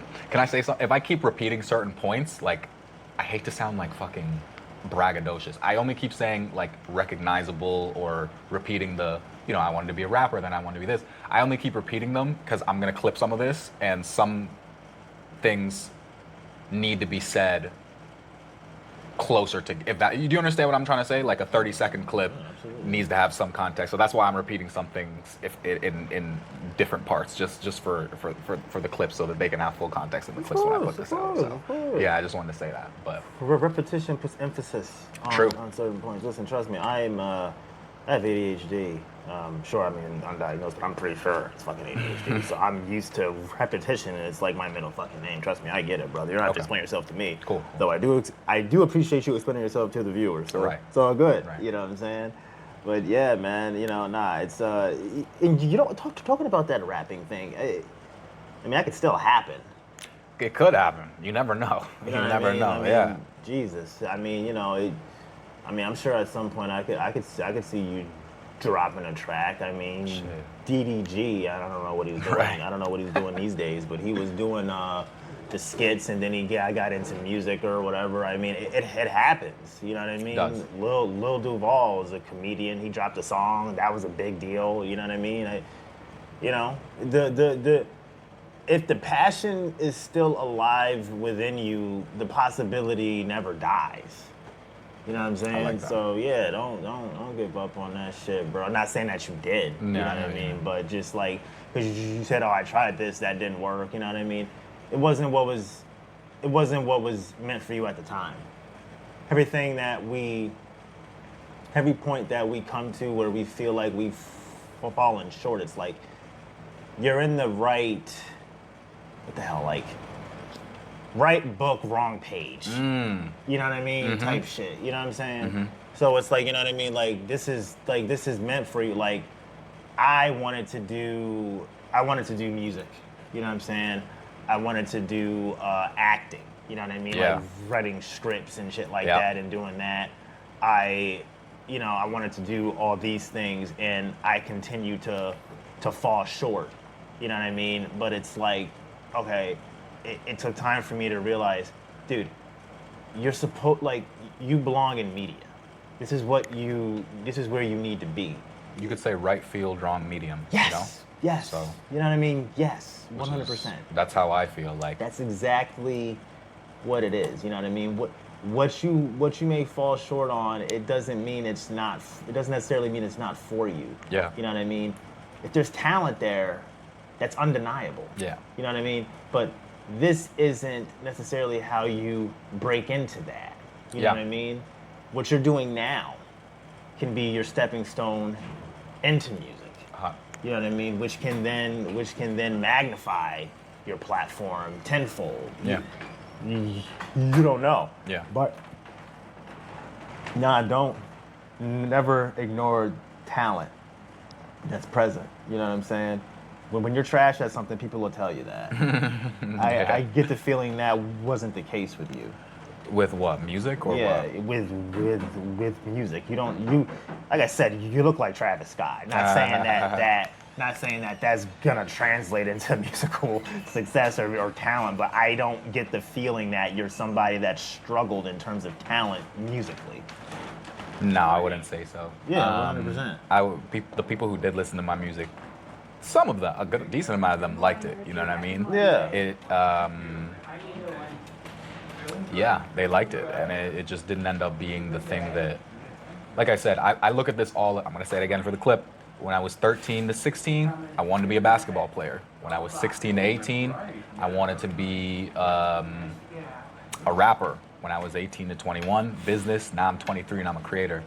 And I think it's all the same path. People look at it and they think it's, you tried different things, but to me it's all the acceleration ramp in my journey through entertainment, if that makes sense. So I don't look at it as I tried this, then I failed, then I tried this, then I failed. I look at it as literally all the same thing. Yes. And now I'm doing something, creating, that I found decent success with. Is this what I'm gonna do forever? I could do it forever. I could keep growing and doing this forever. I would be happy to do that. Or this could be the stepping stone into acting. Or it could be the stepping stone into music, or it could be the stepping stone into You being like a late night talk show host. being a talk show. God knows, bro. God knows. All I know is I'm gonna do the best that I can with what I have in front of me, and if I keep staying in this field, then I'll stay in this field. I'd be happy to stay in this field for the rest of my life.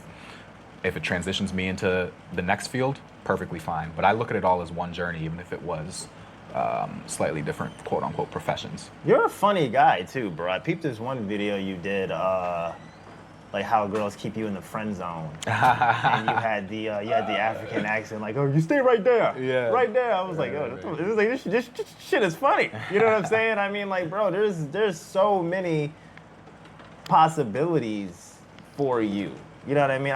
I don't need to tell you that. You know what I'm saying? But bro. Combing through your content, I'm like, man, dude, sky's the limit for you, bro. Yeah, Thank you. you know what I mean? 100%. God willing, man. You know what I'm saying? Shit. Do you? I'd love to tap into your music. I mean, is it available on any platform or anything? Yeah, Like that? if you go on Spotify and you search Ziekii, you'd be able to hear some of it. And I have a lot of unreleased stuff that I had made, and I could freestyle to this day. If you can freestyle, hit me up, or I might hit you up, because we could make a freestyle video together. But yeah, you could find some of my music on Spotify. Yeah. Definitely tap in. you spend a lot of time highlighting other people's stories. Mm-hmm. What made you believe that ordinary lives deserve to be documented? You can learn something from anyone. You can learn anything from anyone, and I'm never too. I'm humble enough to believe that I can learn from people older, younger, more successful, less successful. Everybody's got a gem for you. So I don't think that anybody's story is necessarily more valuable than anyone else's. So yeah. What moment in your life taught you that? I think I've always believed that, man. I've always been somebody who was raised with respect. Thank you to my parents and thank you to my siblings, because I always appreciated everybody no matter where they were in life. So I think I've always had respect for people as people and people as who they are as a result of where they came from. Like I really believe, like, if you stepped into somebody's shoes and you lived the life that they lived and you had the experiences that they had, then you would understand why they are where they are and why they make the decisions that they make. So I really try not to judge. And I think everybody's story is, we're all the main characters in our story. So why would I devalue yours, whoever you are? And I think that taps back into you walking truly within your faith. You said you pray every day. Let me not lie and say every day. Let's say a few times a week. For the most part. But there's okay. There is prayer there, and there's been prayer there for years. Even if you don't pray, even if there's a day you don't pray, that faith still lives. You know what I mean? Yeah. Let me ask you. You say you have faith. Do you consider yourself religious or faithful? Faithful. What's the difference to you? The rules of organized religion. I would be disrespecting Christianity or Islam or any other religion out there if I were to claim that I was a part of one of those religions, because I don't follow those rules and I don't go to church. But I believe myself to be faithful because I try to create and nurture a relationship with whatever higher powers out there and speak to him or her on a consistent basis. And I try to make sure that I do so. I try to emphasize having a relationship with God, not just when I need something. I try not to pray just when I need something. I try to pray. I pray most of the time these days, thanking God for a lot of things. God, thank you I made it home today without getting a ticket. God, thank you I didn't get in a car accident today. God, thank you I was allowed to have this great conversation with my friend here. And I ended up making a new relationship. God, thank you that I was able to spend so much time with my dad and he's not dead yet and I still have him in my life. God, thank you that I've been going viral, and although I might get used to going viral, I want you to know that I don't take it for granted and I appreciate the blessings that are in my life. So it's honestly, and I do ask for certain things as well when I pray sometimes, but it's honestly a great exercise in gratitude for me, prayer. And it makes me more reflective of the good things that I have in life. I like that, bro. Yeah. Has there ever been a season of your life when you struggled to see the value in yourself? When I was a kid, probably the hardest time of my life was when I was a kid, bro. I've never been sadder than when I was like 6, 7, 8, 9, 10, 11, 12, 13. So, one, because I didn't have the parental love that I wanted and needed. Not wanted, needed. 2, because I was just alone a lot. And 3, because I felt invalidated because of my performance in school a lot of the times.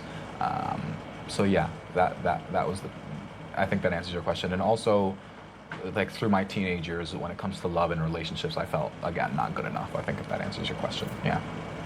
Absolutely. But I feel like you've been able to, you've definitely been able to flip that, because like I said, the way I introduced you, this is an individual, like, you're an individual with a firm understanding of the market value of your expertise. You're not I mean, you're not afraid to ask for what you feel you deserve. I mean, let me ask you, just going into the business of what you do, why do you feel you are deserving of 200 an hour? Well, I think because I got knowledgeable shit to say, bro. And if I were to meet somebody on the street, I'd give them as much game as I could give them right then and there. People slide in my DMs. I'll give them I'll send them a voice note answering their questions, you know. And I think I can help and I'm willing to help. But also I think you shouldn't be afraid to charge. I think a lot of people are afraid to I've been there, and I think I'm still struggling with this. A lot of people are afraid to ask for money that they deserve when they know that they have value. I think that answers your question. Yeah. Yeah, like being afraid to ask for money. God, that's all. Like, I guess, have you felt that way? Did you feel that way before you? I still feel that way sometimes, bro. God, it always gets funny when money comes into the equation, man. Yeah. I guess, and I hope this isn't me being repetitive, but I just really wanna like dig into things like that because it's something that we all struggle with. Can you tell me, like, what was going through your mind? What insecurities and everything was flowing through your mind when you were questioning, like, God damn, like, should I charge for this? Right. Like, you know what I'm saying? Like, because, I mean, hell, I struggle with things like that too. I struggled with that as a salesman. You know what I mean? At once upon a time. I mean, so like, can you tell me where you were with that insecurity and what it took for you to overcome that and to stay rooted within confidence for people who are going through that struggle themselves? Well, I still struggle with it. 1,000,000% I do. I used to run a social media marketing agency where I would do content for businesses, meaning making content for their profiles and putting it out on their profiles, and also doing paid advertising, lead generation, website creation, and website updates. And for a while, you know, I would want to charge like $200, $300, $400, $500, you know. And I would be scared to charge, like, let's say 1,000 or 1,500 or a monthly recurring of 600, you know. But one thing I learned is that a lot of times, the lower you charge, the harder people are to deal with. Like if someone's, a lot of the times, the same person who's not gonna accept a $300 website or was not going to accept a $600 website probably wouldn't accept a $300 website. So you might as well charge $600 because somebody out there will charge $600. So you might as well get as much as you can from the purchase, if that makes sense. And in my experience, the less money you charge, the more that money means to somebody. So therefore, the harder they are to please. Meaning if I charge, let's say $5,000, the person who has $5,000 a month to spend in, you know, monthly recurring bills probably has a lot more money in the bank than the person that I'm charging $400 or $500 because they just have more expendable income. If you're spending $5,000 a month on a bill, you probably have more expendable income than the person who's charging $500 a month, right? Mm. So oftentimes, the people that charged a lot lower they wanted to be more involved. They sometimes the payment would default. Mm. They really, really, really wanted to make sure that they got every single worth of their dollar, because a lot of times this was like the last bit of their money. But the people who you charge a little bit more, although it's more money, the money matters less to them, and so therefore they are more of an easy client or an easier customer to deal with. That's something I saw over and over and over again. Yeah. You feel like the people that charge less, you think those clients treat that particular person different than they would somebody who charges more? Because are they like undervalued? Are they not respected as much? Like that's another thing, man. Price in a lot of people's eyes is value. Like if I told you that, if I told you to imagine a $50,000 car, then I told you imagine a $5,000 car. Which car do you think is going to be better performance, right?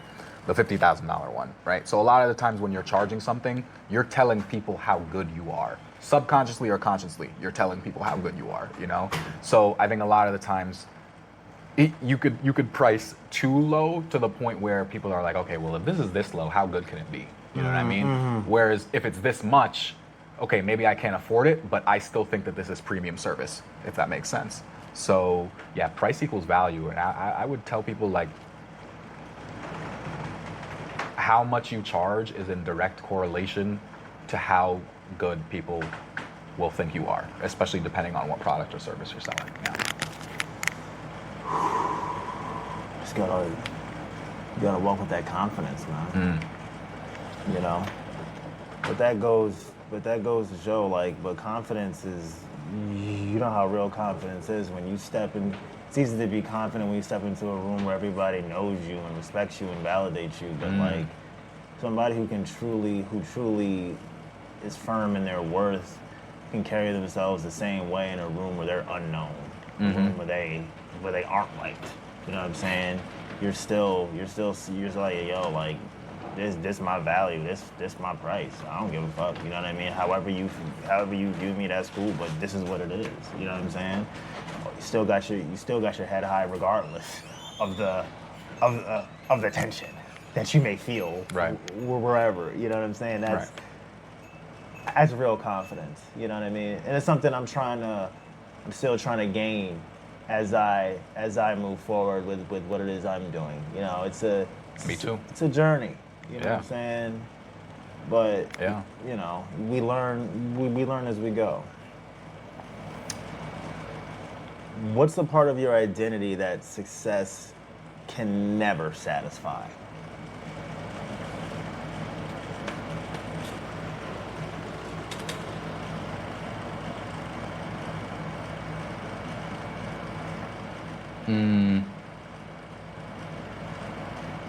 Making my family proud. I want my parents to be like, wow, I'm proud for him to be my son, or I'm proud for him to be my brother, or I'm proud for him to be my cousin, or my grandparents did this, father's generation did this, Ziekii did well and he's carrying the baton forward. So, you know, maybe being successful would help that. But I think at the end of the day, all of us, like you said, are just children in adult bodies, and every child wants the validation of their parents. So I want the validation of my parents. I think I'm comfortable in my own skin. Like, I'm already pretty validated in life with or without success. And I've had minimal success, but enough success to feel good about myself. So I think a lot of the things I want to accomplish now these days are, good or bad, the more shallow things in life. You know, enough money to be able to take care of my parents, enough money to be able to live a free life, et cetera, et cetera. So I really do feel like internally and personally, I am comfortable with myself, and now the things that I want to accomplish are more external, good or bad. But another thing that came to my mind was women. Okay. Women. I really do enjoy women's company and dating women, and necessarily women don't come with success, but they kind of do come with success. So, but I do love relationships. I love companionship. I love the company of a good woman or women around. So success can help with that, but I think that's always something that I'm gonna want in life or strive for in life. Yeah. Well, success is rooted in confidence, and confidence is attractive. Yeah. You know what I'm saying? You can be an ugly motherfucker, but if you're confident, you know what I'm saying? Right. You know what I mean? You're somebody that, you know, women are gonna find you appealing because of that. Right. And I wanna ask you, because we're talking a lot about money and understanding your value, and all of that is tied to capitalism. You're right. And we can talk a lot about the woes of capitalism. Do it. However, Okay. it's been important for me to develop a healthier relationship with capitalism, because if I want to make a living off of what I'm doing, that's going to be possible because of capitalism. Right. Right. So you're somebody that cares about being of service to others. 100%. You're a community-minded individual. I'm a firm believer in traditional communism. I'm sure you're aware of that. Like I know communism. Yeah, you know, classless society, you know what I mean? No hierarchy, you know what I mean? We all work to our abilities and we get what we need. I'm a firm believer in that, but I had to understand, I'm like, yo, like if I really want to get to where I'm going, I have to develop a healthy relationship of this system that isn't inherently bad, but unfortunately human nature makes it that way. You strike me as somebody who has a healthy relationship with capitalism. How are you able to develop that, especially as a black man in America? Black man in America who's aware of his roots and how your family of immigrants were treated in their country. You know what I'm saying? Like just having all that shit in mind. Right. Well, they say don't hate the player, hate the game. I don't think you can hate the player or hate the game. You kind of just got to play the game. So, although I think capitalism is it's not a fair system. I think poverty is inorganic, and I think we have enough resources in this world for everybody to be able to be okay. But I think everybody isn't okay, and I think that's on purpose. And I wish I could fix it, but I can't. So I just have to do what's best for me and my family to be able to succeed in the system that we have at hand. So I'm just an extreme realist, and I know money is important in this world. Connections is important in this world. Status is important in this world. So you could cry about it, and you could say it's unfair, which it is unfair, but reality is real. Bills got to get paid, and things got to get done. So I think just having a healthy relationship with reality is what made me be comfortable with capitalism or understand capitalism. Well, that would explain my struggle. I didn't have a healthy relationship with reality. Which I had to climb out of that. You know what I mean? Like I said, you spend a lot of time. I'm a thinker, and when you overthink, you stop thinking. You know what I'm saying? Essentially, and that was essentially like where I felt, because I had this problem that would just drill at me. It's like people don't want to be more; they just want more. And it just gnawed at my consciousness. It fucked me up. I'm just like, this is disgusting. This is not life. What do you mean people don't want to be more? They want more. What do you mean? They just want more. They just want more money, want more status, want more things. You know what I'm saying? But they don't care about being better people. They don't care about improving their character. Right. You know what I'm saying? Their integrity. You know what I mean? Just obtaining a deeper, more thorough understanding of themselves in order to view the world better. But do you think that's human nature, or do you think that's the result of the society we live in? Because I think we're incentivized to want more, whether it's the media we consume or the bills and inflation that's becoming increasingly more unbearable. You know what I mean? So is that human nature to want more, or is that just a product of the system that we've been, forced to be in?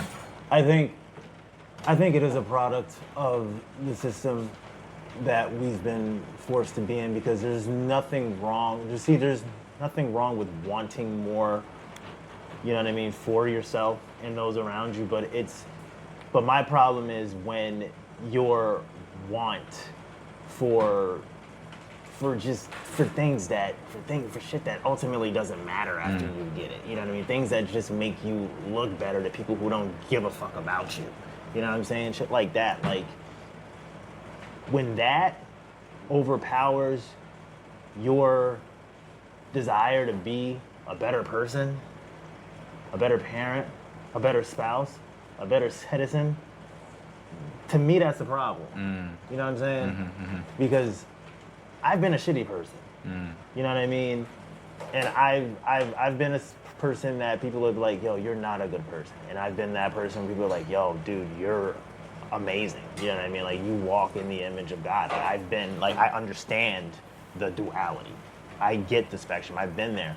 And, you know, I've been extremely materialistic. And now I'm at a point where just, dude, none of that shit matters, bro. I care about living within accordance to nature. I care about digging deeply through the consciousness of others. People have told me for so long throughout the course of my life, oh, we have nothing in common. You're this and you're that. I'm like, no, we have a lot in common. We are all victims of the same disease. We just exhibit our symptoms differently. Yeah. We lack the patience to get to that connecting point that exists within all of us. And if you have the patience to get there, that's why patience is a virtue. If you have the patience to get there and you can build upon that, there's a relationship that you can develop that otherwise you would have overlooked because of what lives at the surface. And I feel like that belief comes from wanting to be more. You know what I mean? It's just, the beauty of life doesn't lie within what's tangible. You know what I'm saying? True. And I just think we miss that shit, man. You know what I mean? People don't, you know what I mean? People don't care about helping other people and shit like that and learning about the struggles of others. And listen, I get we're all struggling. I get that, but I don't know, man. I just feel like do I have everything I want? No. But do I have everything I need? Absolutely. You know what I'm saying? I got a roof over my head. I got a car. I got food. I don't give a fuck about clothes, dog. I walk around. I look like I'm homeless a lot of times. I don't give a fuck. You know what I mean? I haven't had a haircut in almost a month. I don't care. You know what I mean? It is what it is. You can say whatever. You know, none of that matters. It's about my ability to give a shit about my fellow man, my fellow woman, to be of service to others. You know what I mean? To live within the image of, you know what I mean, the best version of myself. You know what I mean? To tap into that divinity that lives within me, that lives within all of us. You know what I mean? That's what makes us godlike, man. And that shit it's necessary, man. It's just, you know, whatever. This is a tangent, whatever. It's just like, I care about the depth of humanity. You know what I mean? This doesn't have to just be about who has the biggest bank account. It shouldn't be like that. You know what I mean? Yeah. And so often that's how we approach this shit. You know what I mean? Like, oh, I want this because he has that. You know what I mean? And you feel entitled to it and shit like that. And we allow ourselves to miss the meaning of life because it's this us versus them mentality constantly. You know what I mean? And in reality, dog, it's you versus yourself. Yeah, I agree with that heavily. No matter what. So I say all that to say, yes, it's human nature to want more. You should want more for yourself. But we have to understand the difference between what we need and what we want and understand the importance of self-development, constant reflection, accountability, integrity. You know what I'm saying? Yeah. We can't lose sight of that in the midst of wanting to keep up with the Joneses. That's my point. You know what I mean? I read a lot of philosophy and shit like that. Like, I like it too. yeah, I'm also a bit of an extremist. I mean, hell, when I had these nice things, you know what I mean? I had a $4,000 mattress and on an adjustable base and my own place. I had all this nice luxurious shit at one point. Well, it wasn't that long ago, and I didn't appreciate life. I wasn't grateful. Yeah. So you know what I did? I didn't give a like after I had this relationship with this girl that went left. I was like, fuck, you can keep the fucking mattress. I don't care. Dog, I sleep on the floor right now, and I'm fine with that because I needed to learn to become grateful for simply existing. Life. You know what I'm saying? It's about we say that there's a difference between living and existing. And that's true, But in order to appreciate the ability to live and to meet our potential, we have to be able to appreciate the simplicity of just being. You know what I mean? Of course. Stripping myself down to my bare necessities was necessary for me to come in tune with who I am at a basic level. You know what I mean? From that, you know, I stepped into more opportunities. Suddenly, you know what I mean? Oh, that new apartment is available. Oh, guess what? There's a bed. You know what I'm saying? Whatever, it's there. You know what I'm saying? But, you know, sometimes we have to step outside of ourselves in order to find ourselves. You know what I mean? And, you know, we're all philosophers. If you think about how to live better, you're a philosopher. You know what I mean? That's what this platform is for, man. To expose the psycho-philosophical beings that we all are. You know what I'm saying? So. And I think the point of what you were saying is like, happiness is internal, you know? Happiness is fleeting. Peace is internal. Peace is internal. As long as we can be, as long as we are present, we're at peace. If you're depressed, you're living in the past. If you're anxious, you're living in the future. But if you are present, you are at peace. I forget if that's Lao Tzu or Confucius, but it's one of those Chinese philosophers. That shit hit me when I learned it. You know what I mean? We gotta chase peace, not happiness, because happiness doesn't last forever, unfortunately. But peace can. Well, then let me say, yeah, peace and content, being content is internal. And I think a lot of people strive for that externally, you know? There's rock bottom, but there's also cliff top. Will Smith talked about something called cliff top. He said, you could be at the bottom, you could be broke, you could be struggling, and you're gonna be sad as fuck, right? But he said, there's an end of women, there's an end of money, there's an end of fame, to the point where you've gotten everything you want in this physical world, and you're still not happy, you know? Yeah, now you have to struggle internally with, wow, I thought these things were gonna make me happy, but I'm just inherently unhappy internally. Unpeaceful internally, right? I'm sort of using them synonymously, but I'm unpeaceful or unhappy internally, you know what I mean? So that's why I tried to say before, when you asked me something about success and what's something that can't satisfy me other than success, like, I'm satisfied already. Internally, I'm sad, I'm content, I'm peaceful internally already. And I know when I have that material and external success, granted that success takes something internal away from me, I'm still gonna be peaceful and content. Not because I've achieved that success, but because I'm just a content and peaceful individual inherently. You know what I mean? So I think a lot of people are looking for that internal validation in the external world, but you're not gonna get it out there. Yeah, man, that shit is momentary. I had all this. I remember I had some cash, dog. I brought all this jewelry. I had a 4-finger ring. You know what I mean? I had rings and shit like that. All that. Bro, I gave that shit away. It's bullshit. I mean, it doesn't matter. I mean, is it nice? Yes. You know what I mean? Do we deserve nice things? 100%. But I'm like, it's important to understand why. It's important to ask yourself why. Yeah.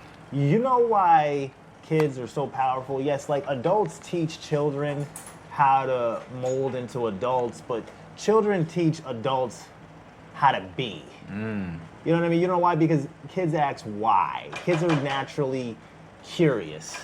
They're willing to peel beyond layers. We lose that as adults. We don't have the patience to ask why. You ask an adult why, they might look at you annoyed. You know what I'm saying? I'm just asking a question. I'm like, oh yeah, what's the difference between this or that, or why do you feel that way or whatever? It's like, it's his nigga. You know, Right. no, hold on a second. You know what I mean? I just want to understand. Valid question. But we because we lack patience. And you know what I mean? We gotta live in that childlike form. You know what I'm saying? That's another important aspect of what I was talking about, being more as opposed to just having more. Yeah. You know what I'm saying? You know what I mean? Losing sight of that childlikeness. That's problematic as well. You know what I mean? And that's something that I've been working toward living in more. You know what I mean? To try to Because we can always find reasons to fucking complain Yeah. about what we have or what we don't have, but it's just finding the beauty within the moment. You know what I mean? You see kids just doing shit. Yeah. You know what I mean? Just like, you know what I mean? Picking up rocks and throwing them on the ground. Yeah. Picking up, you know what I mean? More and just doing it. It's like they're just in the moment. They're at peace. They're just enjoying themselves. Yeah. They're not worried about what Billy and Pete are thinking Right. about us or what it is we don't have or whatever. I mean, at some point that happens, but you know what I mean? There's a point in childhood where you're just cool with what's happening in the moment. You're just existing. You know what I mean? Like, there's that emphasis. You want to live or you want to exist, nigga. I want to be grateful for existence because that's the only way living becomes sustainable. You know what I'm saying? That's the key. You know what I mean? You know what you're reminding me of? Kanye West said that when you're 5 years old and you're a kid and you're making a bunch of noise and you jump on a coffee table and you're just having fun in public, then your mom's gonna come to you and they're gonna say, get off that coffee table. You're not acting appropriate right now. Get down. And she's gonna burst your bubble, right? And then you do that one time, you do that 2 times. Third time, you don't even go on the coffee table, right? This is an analogy for how the innocence and the creativity is stripped out of us through our childhood and our teenage life entering into adulthood. Because imagine how many coffee tables you've been told to get down from because it wasn't socially acceptable, you know? So I really agree with what you were saying, that children are the purest form of human beings because they live true to themselves. And I think the more you grow up, the more you're told to live to be a productive member of society, but like what in yourself are you sacrificing to be a good member of society, you know? And where is that healthy balance? Yeah, you're sacrificing the verity of you. You know what I mean? Your truth. You know what I mean? And it's just, it's not fair to our existence. You know what I'm saying? You know? And you know, it's just like, you know, that's why I say like comparing one child to the other and shit like that. And I've dealt with that in my own way. You know what I'm saying? And I get the intention, but it's so counterproductive. You know what I mean? And you know, it's important to create these spaces where individuality can be nurtured and fostered. We can have that space to form our own opinions. You know what I mean? To voice how we feel without being shamed or judged and shit. You know what I mean? Just be able to have that safe space and whatnot. And you know, it all comes from having an environment where you have the freedom to learn, where free thought is Kanye was talking about free thought as well. You know what I mean? Where that's emphasized, that's valued. As adults, another thing we don't care anything. We stop caring about learning. You know what I mean? We're always learning.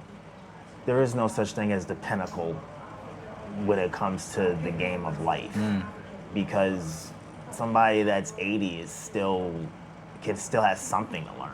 You know what I'm saying? It's you're learning every day. That's just the reality of existence, man. You know what I mean? And we lose sight of that just because school stops. School stops, but that doesn't mean the lessons don't still find us. It doesn't mean we're no longer tested. It's just not a physical teacher there lecturing you. Instead, it's the universe. You know what I'm saying? It's just about how you look at this shit, man. Yeah. You know? And I just, you know what I mean? I think me being at a point where I wanted to take my own life, it just made me want to start appreciating life on a deeper level. You know what I mean? Yeah. We touched on like the goodness of humanity and shit like that within this conversation. And like I said, like understanding the duality of that, understanding being a shitty person made me appreciate and value being a good person so much more. You know what I'm saying? I'm willing to do for others what most won't, because I understand what I needed in my time of immense vulnerability. You know what I'm saying? And I just wanna. It just makes you want to be what you wish you would have had, man. You know what I mean? Yeah. And since doing this platform, dog, I've noticed so many people don't feel heard, don't feel seen. You know what I mean? And I'm just like, that shit is crazy to me, because I'm like, damn, like you got both your parents. You know what I'm saying? You have siblings, you have this and that, and I'm like, damn, you don't feel seen. Like that sucks. That hurts to hear, but this shit is medicinal for me.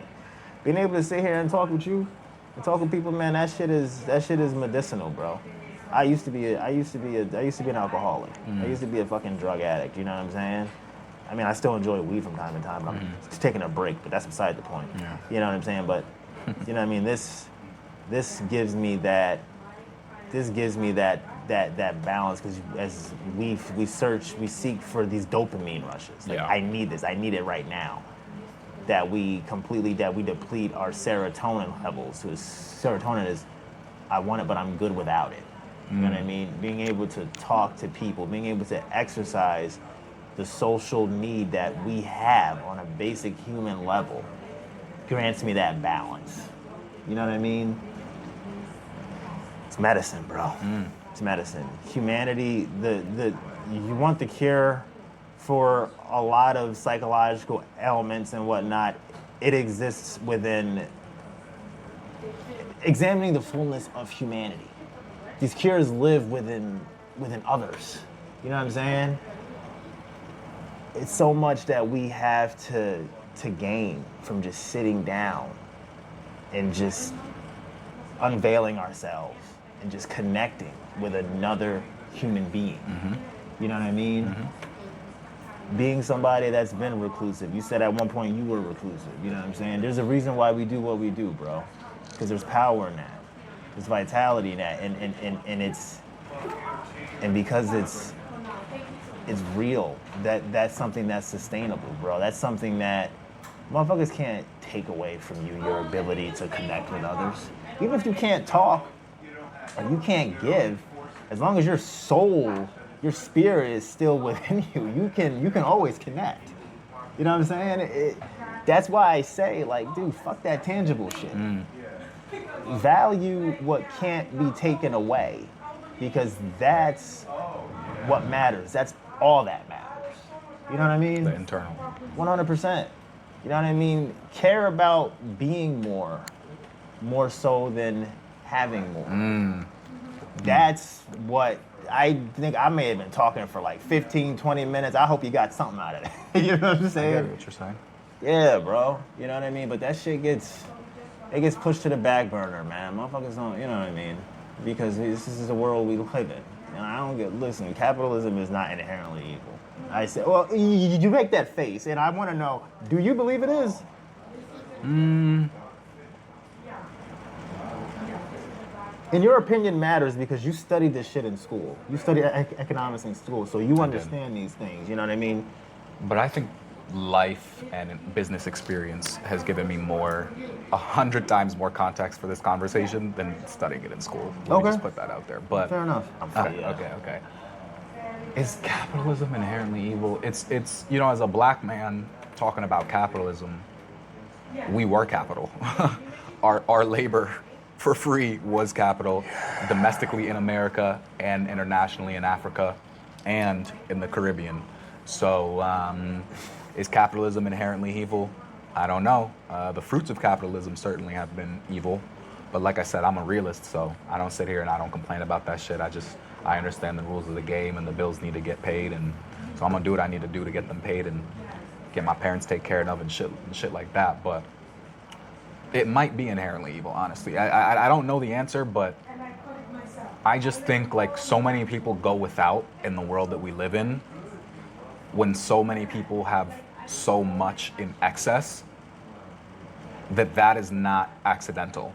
So, you know, is capitalism inherently evil? I don't know. Have the fruits of capitalism been historically and currently evil? I think so. That doesn't mean that there haven't been good things. I'm a product of those good things, but I think I'm one of the lucky ones. I was born lucky. the fruits of capitalism being inherently evil. I think, but that stems from human nature, human greed, our ability to not know when enough is enough. You know what I'm saying? That's and that's where I come in, because at the end of the day, like, you know what I mean, I don't believe anybody is born inherently evil. You know what I mean? Therefore, I don't believe any system at its root is such.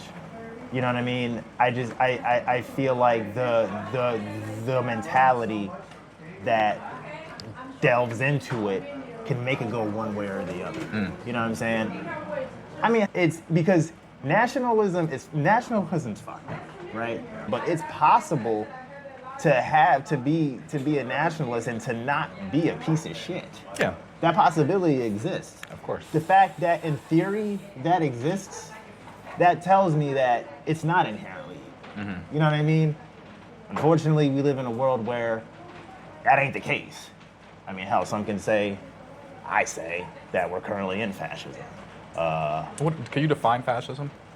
Yes. So fascism, like I said, is an ideology that is rooted in a extreme sense of nationalism. Okay. That is Okay, governed. okay. Yeah. That's governed by a single authority figure, Right. or a small group of authority figures, and dissent is suppressed. You know what I'm saying? Yeah.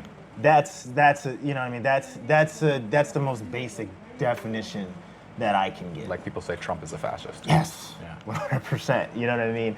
So, and you can look into. I watched this video that really broke down as to how we are in fascism. There's 10 steps, and it really aligned current society with those rules. And I mean, some people say yes, some people say no, but just because it doesn't look like it did when Adolf Hitler or Benito Mussolini were around, it doesn't mean it's not a thing. Yeah. You know what I'm saying? Yeah. So, you know, whenever I get the opportunity to say that, I do, because it's important that people understand the reality of the world we live in. I never want to sound like some crazed fucking conspiracy theorist or whatever. Like, I'm not the only person saying this shit. No. You know what I'm saying? So, you know, because a lot of motherfuckers will look at me like I'm crazy when I say it. And I'm like, you know, am I crazy, or are you just not looking at the full scope of things? I don't know. Let me know, because I'm a little crazy, you know, whatever. Everybody ventures to crazy town. We don't all take up residence there. Right. You know what I mean? Sometimes we just pass through. Right. We all end up there at one point or another. It happens, bro. It's human nature, you know? But, So you think we live in a capitalism, fascist, democratic republic? yeah. Yeah. Yes. It's possible. 100%. Just clarifying. Yeah, fuck yeah, man. But it's important for me to... I'm such a passionate person. It's important for me to understand what's in my control. It's important for me to live within the values of stoicism. What can you control? Focus on that. And what you can't control, yes, it's fucked up, it's shitty, but if you focus on what you can do nothing about, how can you advance yourself? I completely agree. Put yourself in a position, you know what I mean? You don't like capitalism? Fair. But you have to make it work for you in a way that makes sense in order for you to create the change you want to see. I believe in traditional communism. If I want to have a space where people can come to find themselves, you know what I mean, to build themselves, to build upon their consciousness, to come and seek truth, and be able to ask questions without being shamed, shunned, judged, whatever. Create this space where people it's okay to be wrong on the path to becoming right. You're not gonna get your head bitten off for saying the wrong thing. It's a part of human nature. Where patience is taught, is valued. You know what I mean? Human connection is valued. And you can leave whenever the fuck you want and return whenever you want. You know what I'm saying? It's a community where people can come and go to build themselves and to reset if need be. You know what I mean? If I want to be able to create such a space, I need capital. Yeah. True. I gotta be able to make capitalism work for me in order to create this change that I want to see. You gotta play the game. I agree. You know what I mean? Some of us, and I used to say, you know what? Some of us are good at it, some of us not so much, but it's like, you know what? You may not be good at this particular game, but in that one you can kick ass. Just figure out your lane. I agree. You know what I mean? Yeah. Okay, I may not be good at it at RPGs, but I'm pretty good at Madden. 100%. 100%. Yeah. You know what I'm saying? 100%. Let's figure out Right. how to make this shit make sense. Once you do that, now we can get somewhere. It's a funny analogy, but it's true. You know what I mean? You got to make it simple for It's true. people. You know what I I'm love saying? analogies, yeah. You know what I mean? I speak in analogies and abstractions and all this shit. You know what I'm saying? True. So yeah, man, it's just finding your lane within this this inevitable societal structure. Yeah. You know what I'm saying? And just making it work for you, man. You know what I mean? I don't want to complain anymore. Nah, you can't complain. I don't want to live in the negativity. I'm good on that shit. That's gotten me nowhere but to the point where I was thinking about ending it. I'm good. How can we progress? That's the key. You know what I mean? So, you know, I find it important to talk to people who have healthy relationships with this system that I've spent so much time criticizing, because it's helping me become a better person through understanding our shared reality. You know what I'm saying? What are some conspiracy theories that you believe in? Jesus. I believe our technology reads our fucking mind. I believe our technology reads our minds. And I say that because I had this experience where I love Akon as an artist. I haven't looked, because Akon hasn't released new music in I don't know how long. Right. I haven't looked for anything Akon related or whatever, but dude, not for nothing, right? I had a dream. I wasn't even talking about Akon or anything like that. I had a dream in which Akon appeared within this dream. Why was Akon in this fucking dream? I have no idea. I have these dreams, weird shit happens. There's always a meaning behind it, but whatever. Sometimes people show up. Akon was there talking about music. The first thing that happens to me when I wake up, I look at my phone, I'm on YouTube, and Akon reel appears. I didn't look up anything about Akon. I had a dream. You didn't even say anything about Akon. What the hell? That's just crazy. You know what I'm saying? You know what I mean? So that's one of my conspiracies, you know what I mean? And I think that's a reasonable conspiracy. I think so too, honestly. You know what I'm saying? Yeah. I mean, and I like that you like that. That's one of the things that I talk about, that because it's something that comes up somewhat often. I mean, there are people who have other conspiracies. I mean, is it possible cancer is a man-made thing? I'm willing to explore that. You know what I'm saying? I've had conversations with doctors and whatnot. I've actually had a conversation with a physician's assistant who, for her, it's a hard no, which I can understand. But I don't know, man. I feel like we live in a society where there's money in treating as opposed to curing. Yeah, for sure. So, I mean, I can't speak on it as if I'm this expert, but I do believe that we can cure that, but I believe that that's something that we perpetuate because it adds to it keeps providing us with ample resources to continuously misappropriate. You know what I'm saying? So you know what I mean? I have such beliefs, and I mean, obviously you have other people that believe shit like the earth is flat or whatever, which I don't give a fuck. I mean, I don't care if you believe it's round or if it's flat. I just want to understand why you feel the way you do. That shit makes people mad. It does. I don't care. Why do you feel the way you do? Just tell me why. Yeah. And we can move on. You support Trump? I don't give a why. Just tell me why. Let me just help. I just want to understanding, listening with the intent to understand as opposed to with the intent to respond. It's a lost art. It's a lost art. You know what I mean? the art of humanity is the greatest art that exists. You know what I'm saying? That's the only place real beauty lives. That's raw beauty. You know what I'm saying? But I've been talking a lot, and though I appreciate you giving me the space, it's important that I go back to you and we finish this up because we are at the latter end. Sure. Who are you becoming that the younger version of yourself would struggle to recognize? Very confident, very secure, not desperate. I've always been pretty confident, pretty secure, peaceful, but like I was saying earlier, I was desperate to achieve certain things that I wanted to achieve, and I don't feel that at all anymore, and I think that's one of the things that I'm most proud of. I don't really have anything to prove to anybody. I don't doubt where I'm gonna be, even though I don't know what it's gonna look like.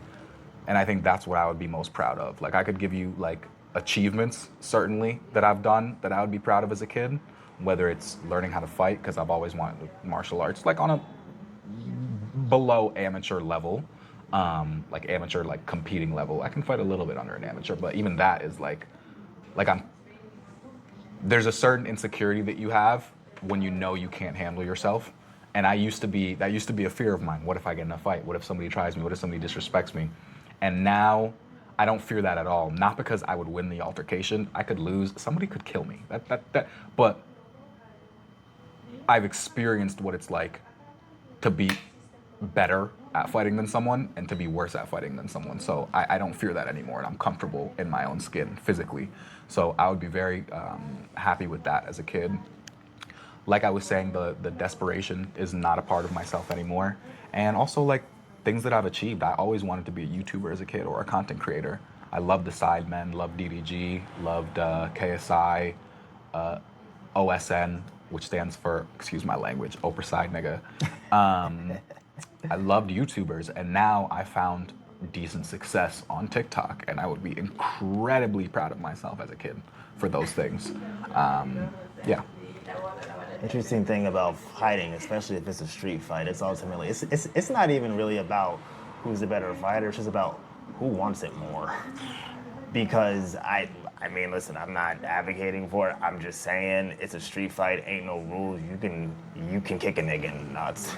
You can stab him. And you can, say it. As suddenly you have the upper hand. You know what I mean? There's a brick around. I mean, like, who wants this more? Who feels like they have more to prove? That essentially is really what matters in that regard. Obviously, if we're talking about one that's more structured, that's different. That's different. You know what I'm saying? But I watched Snowfall. You ever watch Snowfall? I've seen clips of it. I highly recommend tapping that show. I'll watch it. Fucking incredible. But there was a fight between one of the main characters and another guy, and they were fighting, and one of the guys punched him in the nuts, and then he won the fight. And it's like, well, this is a street fight, bro. Yeah. This isn't, you know what I mean? A lot of people will clown you for that, but it's a street fight. Ain't no rules. No. You leave that open, bro. I'm sorry, but this isn't open. Yeah. You know what I'm saying? I'm about to lose this shit. You know what I mean? I got pride just like you. Yeah.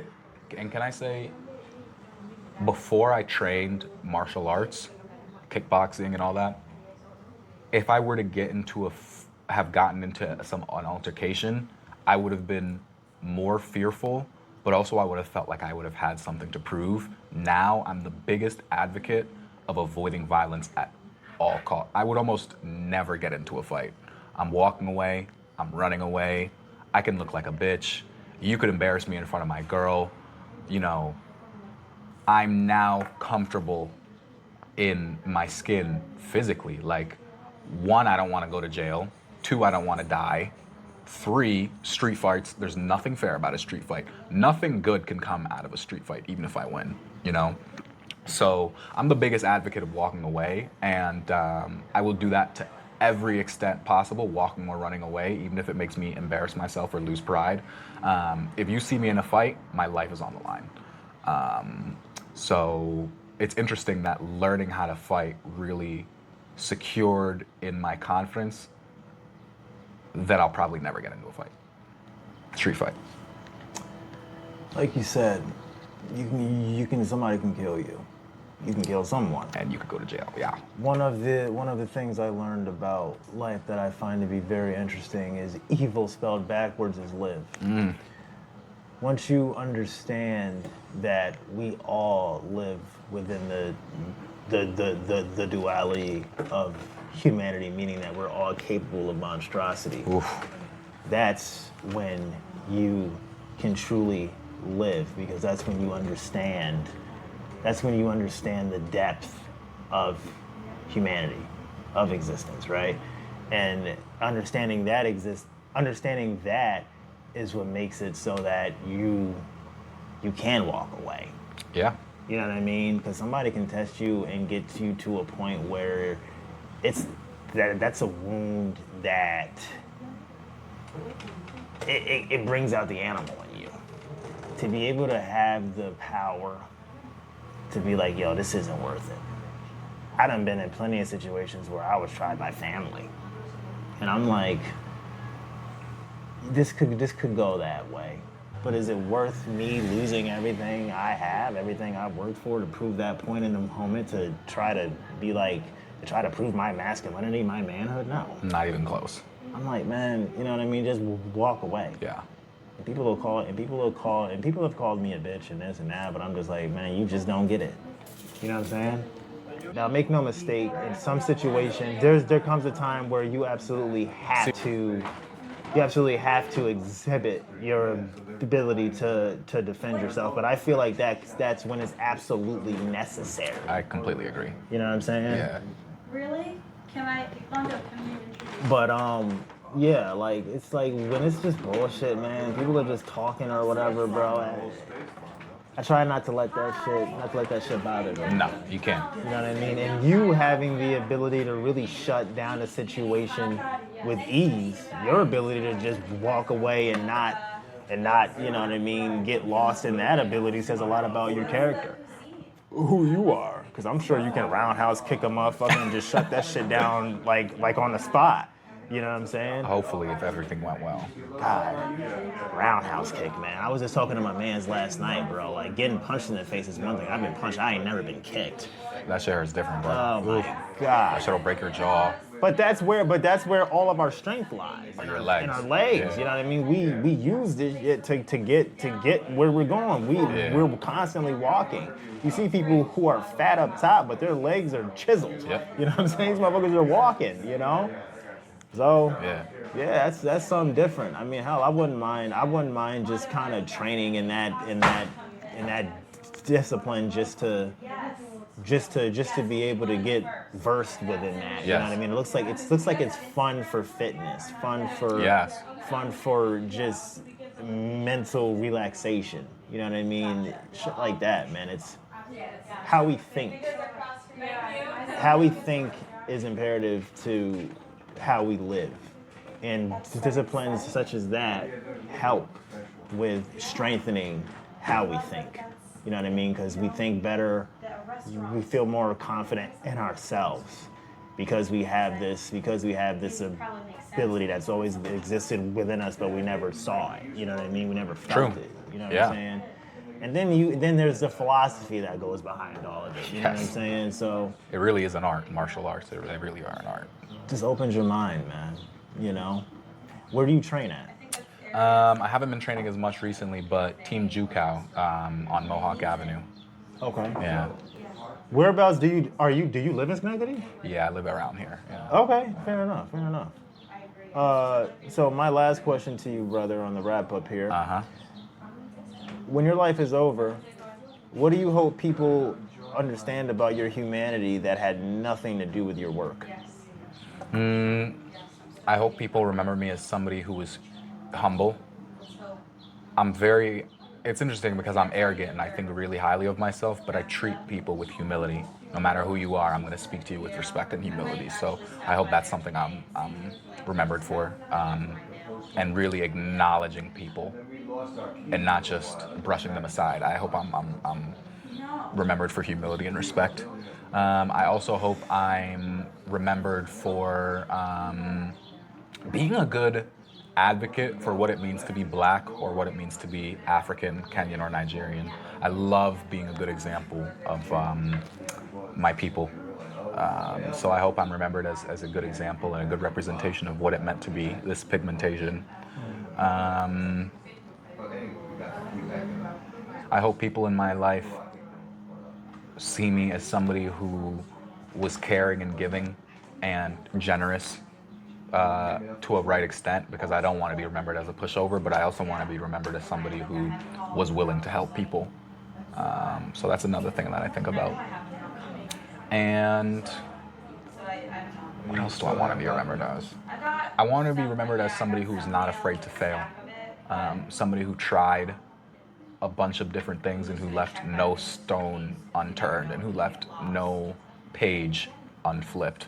Whether I succeeded or I didn't succeed, I want people to know that I tried, and I would love to be an example for people on why failure is not a bad thing. It's a good thing, and it's a necessary thing on the road to success. So that's one thing I want to be remembered for as well.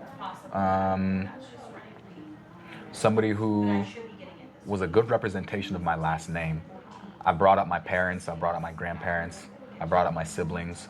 I love who I am and where I came from, and if let's just say I ever get, more known, or even within my community, I want people to know that family raised a good boy when they're thinking about me. So that's one thing I want to be remembered for as well. And I also want to be remembered as somebody who reached material and shallow success, but who didn't let it get to him. Those things are important to me. I love the shallow things in life, and I love the material things in life, but I know that they aren't everything. So if I can be remembered as somebody who accomplished those things while also keeping good morals, I'd love to be remembered as that as well.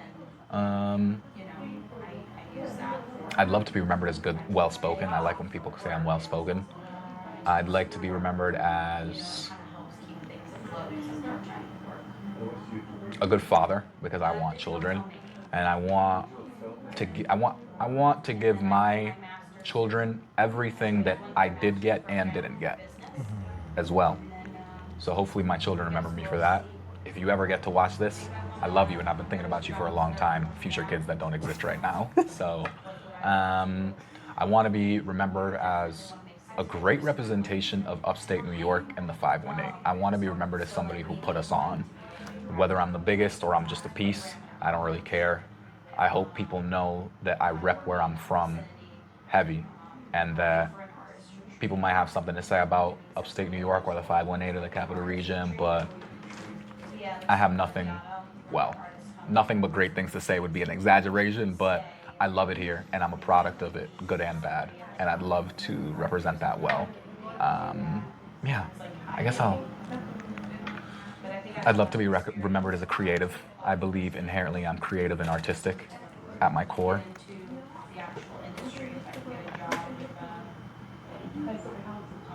I love the fact that you're really thinking about this. Because a lot of the times people will just give me one thing and that's it. But I love the fact that you please continue. I don't, however much more you have, please. I'd love to be remembered. I think we all are forgotten. So it's funny because, we're going to forget about Julius Caesar eventually. We're going to forget about Alexander the Great eventually. We're going to forget about Oppenheimer eventually. So I think even the idea of being remembered is something super arrogant and egotistical. So, for the time that I am remembered, I'd love to be remembered, but also I know I'm going to be forgotten, and I'm at peace with that. Kanye West said that he wants to be forgotten. He said, who invented the traffic light? Who invented the sidewalk? Who invented, these things that are so ubiquitous that you don't even think about who invented them? You know what I mean? Yeah. I get what you're saying. I get what you're saying, bro. I fuck with that. We'll all be forgotten. It's being okay with that. Do you know who your great grandfather was? No, I don't. I definitely don't know my great grandfather or grandmother. So I'd love to know, but I suppose I'm at peace with not knowing if I ever can find out. Right. You know what I mean? That's what's up, bro. Yeah. You have any events coming up? Anything that you want to plug in? I mean, first and foremost, plug in all your social medias for everybody. Yeah, you can find me at, just search Ziekii. There's only one Ziekii. So Ziekii. Put it into TikTok, it'll come up. Put it into Instagram, it'll come up. It's Ziekii1 on Instagram, and I think it's I'm Ziekii on TikTok. So follow me or don't. It's okay either way. Yeah, that's where you can find me. Do I have any events coming up? I'm gonna keep interviewing a lot of people. I'm gonna keep doing a lot of food reviews. I'm gonna keep meeting more dope people like yourself. I interview a lot of people, but I love being interviewed as well. So hopefully I'll get the opportunity to be interviewed more. And yeah, that's all I can think of. I mean, I'd love to talk about some more conspiracy theories, some conspiracy theories I think of, if that's okay. Go ahead. You bro. sure? Yeah, go ahead. Shit, I got time. You got time? Some conspiracy theories I believe in. I don't think we went to the moon. Bro, same. I don't think We were in such a dick measuring contest with the With- Soviet right. Union that we were willing to do and say whatever to make the people think that we were winning that Cold War. I agree. Yes, 100%. Especially because allegedly we can't go back, right? We haven't been back since, I think, right? So name me one thing that we could do in the 1960s that we can't do now. Cars get better, athletes get better, technology's gotten better. This didn't exist back then. So you're telling me everything improved since the 1960s, but we still can't find our way to the moon in the present day? Seems a little fishy. Bullshit. What else do I believe? I believe that there's a cure for cancer. I just think it's more profitable for us to not be cured, which is very unfortunate. No, there's cures for everything. There's cures for everything. You know what I mean? There's cures for everything. You know Dr. Sebi? Yeah, I do. Yeah. He got killed because I believe he had he knew he had a cure for HIV. He has a cure for HIV, a cure for herpes. He has a cure for a bunch of shit. You know what I mean? And they, he was killed. You know what I mean? Because they didn't want that shit exposed. You know what I mean? A lot of these things can be cured simply from what you put into your body. You know what I mean? Motherfuckers don't want you to know that. You know what I mean? You're telling me I don't have to spend money on these medications. I can just eat properly and be cured of this thing that I was told I could never get rid of. Absolutely, they don't want you to know that. You know what I mean? I very much do believe that when you know too much, you're dangerous. You know what I mean? And Dr. Xavier, that was a bad man. You know what I mean? For all the right reasons. You know, so I'm 100% with you, brother. What else you got? Yeah, so I think there's cures for cancer out there. It's just more profitable for there not to be cures because money is everything in this country and in this world, and hospitals are in the business of curing sick people, but there needs to be sick people to cure. So yeah, I think there's a cure for cancer. I think a lot more things can be healed naturally.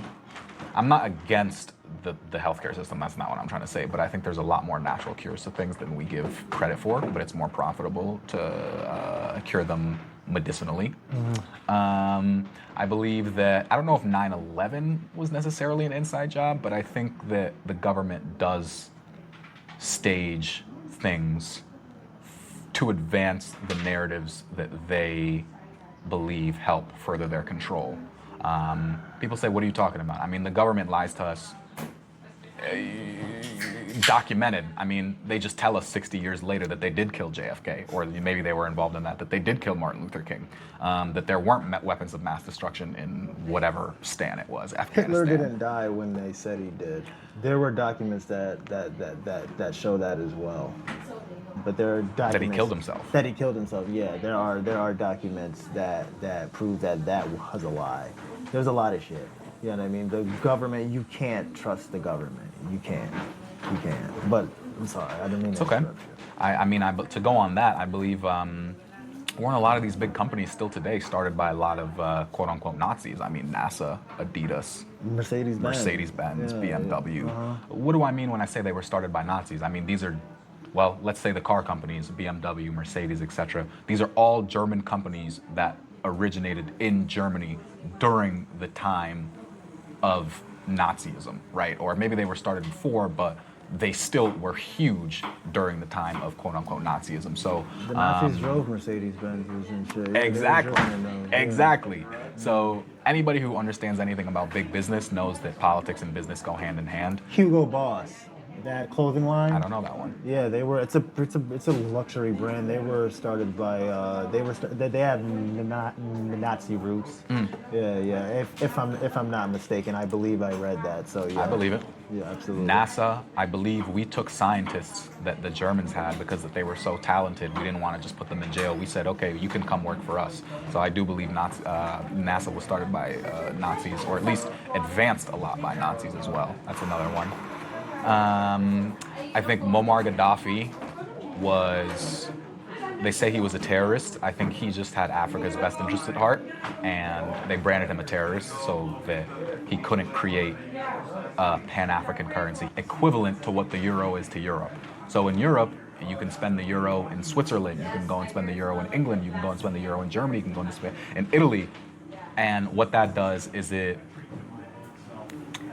takes multiple separate countries and it aligns their interests and it makes them more powerful.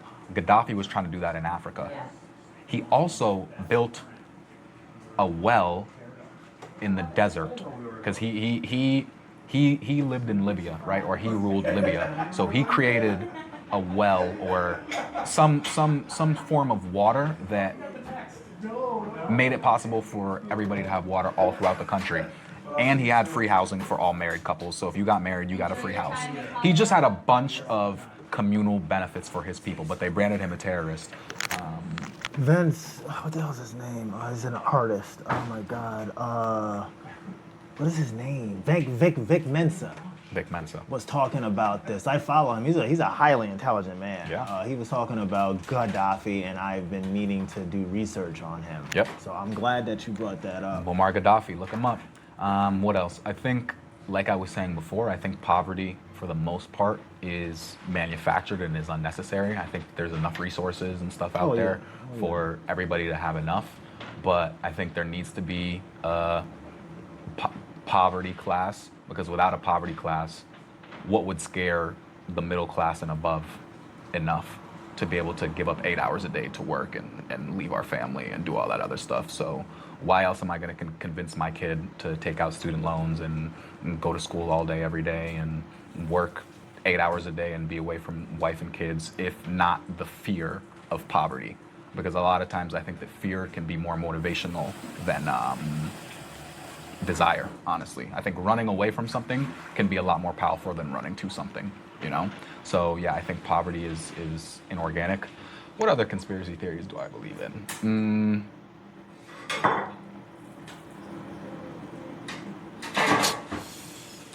I think a lot of mass tragedies are, they could be manufactured. You ever heard of MK Ultra before? Oh, absolutely. Yeah. Absolutely. So I don't think it's a coincidence that we have as many school shootings as we do have in this country. And I don't know how or why. I don't know if people are getting brainwashed. I don't know if people are just if vulnerable people are getting their social media flooded with these things.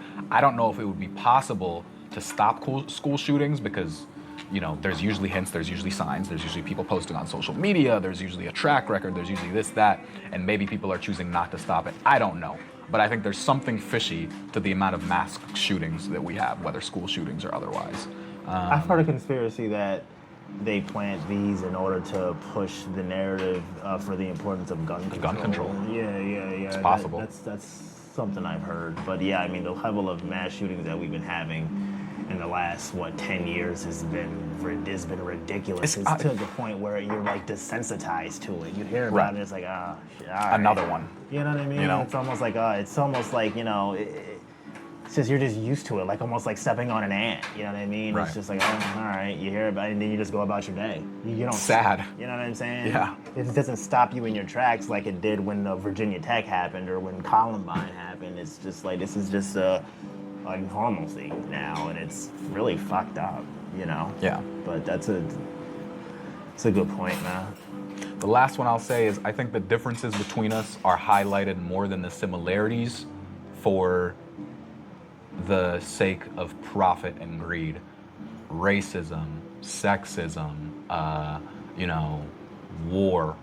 I think most people in most parts of the world are just trying to get up and go to work to make enough money to be able to take care of their kids, put their kids in school, and eat, so that their kids can grow up and be able to do the same thing for their kids and just live a comfortable life. But I think that we're all propagated a lot of information so that the Democrats hate the Republicans, this race hates this race, this religion hates this religion, this country hates this country. When in reality, I think the human condition is pretty much relatively the same, aside from a few oddballs. There's always crazy people, aside from a few oddballs. That's the last one I'll say.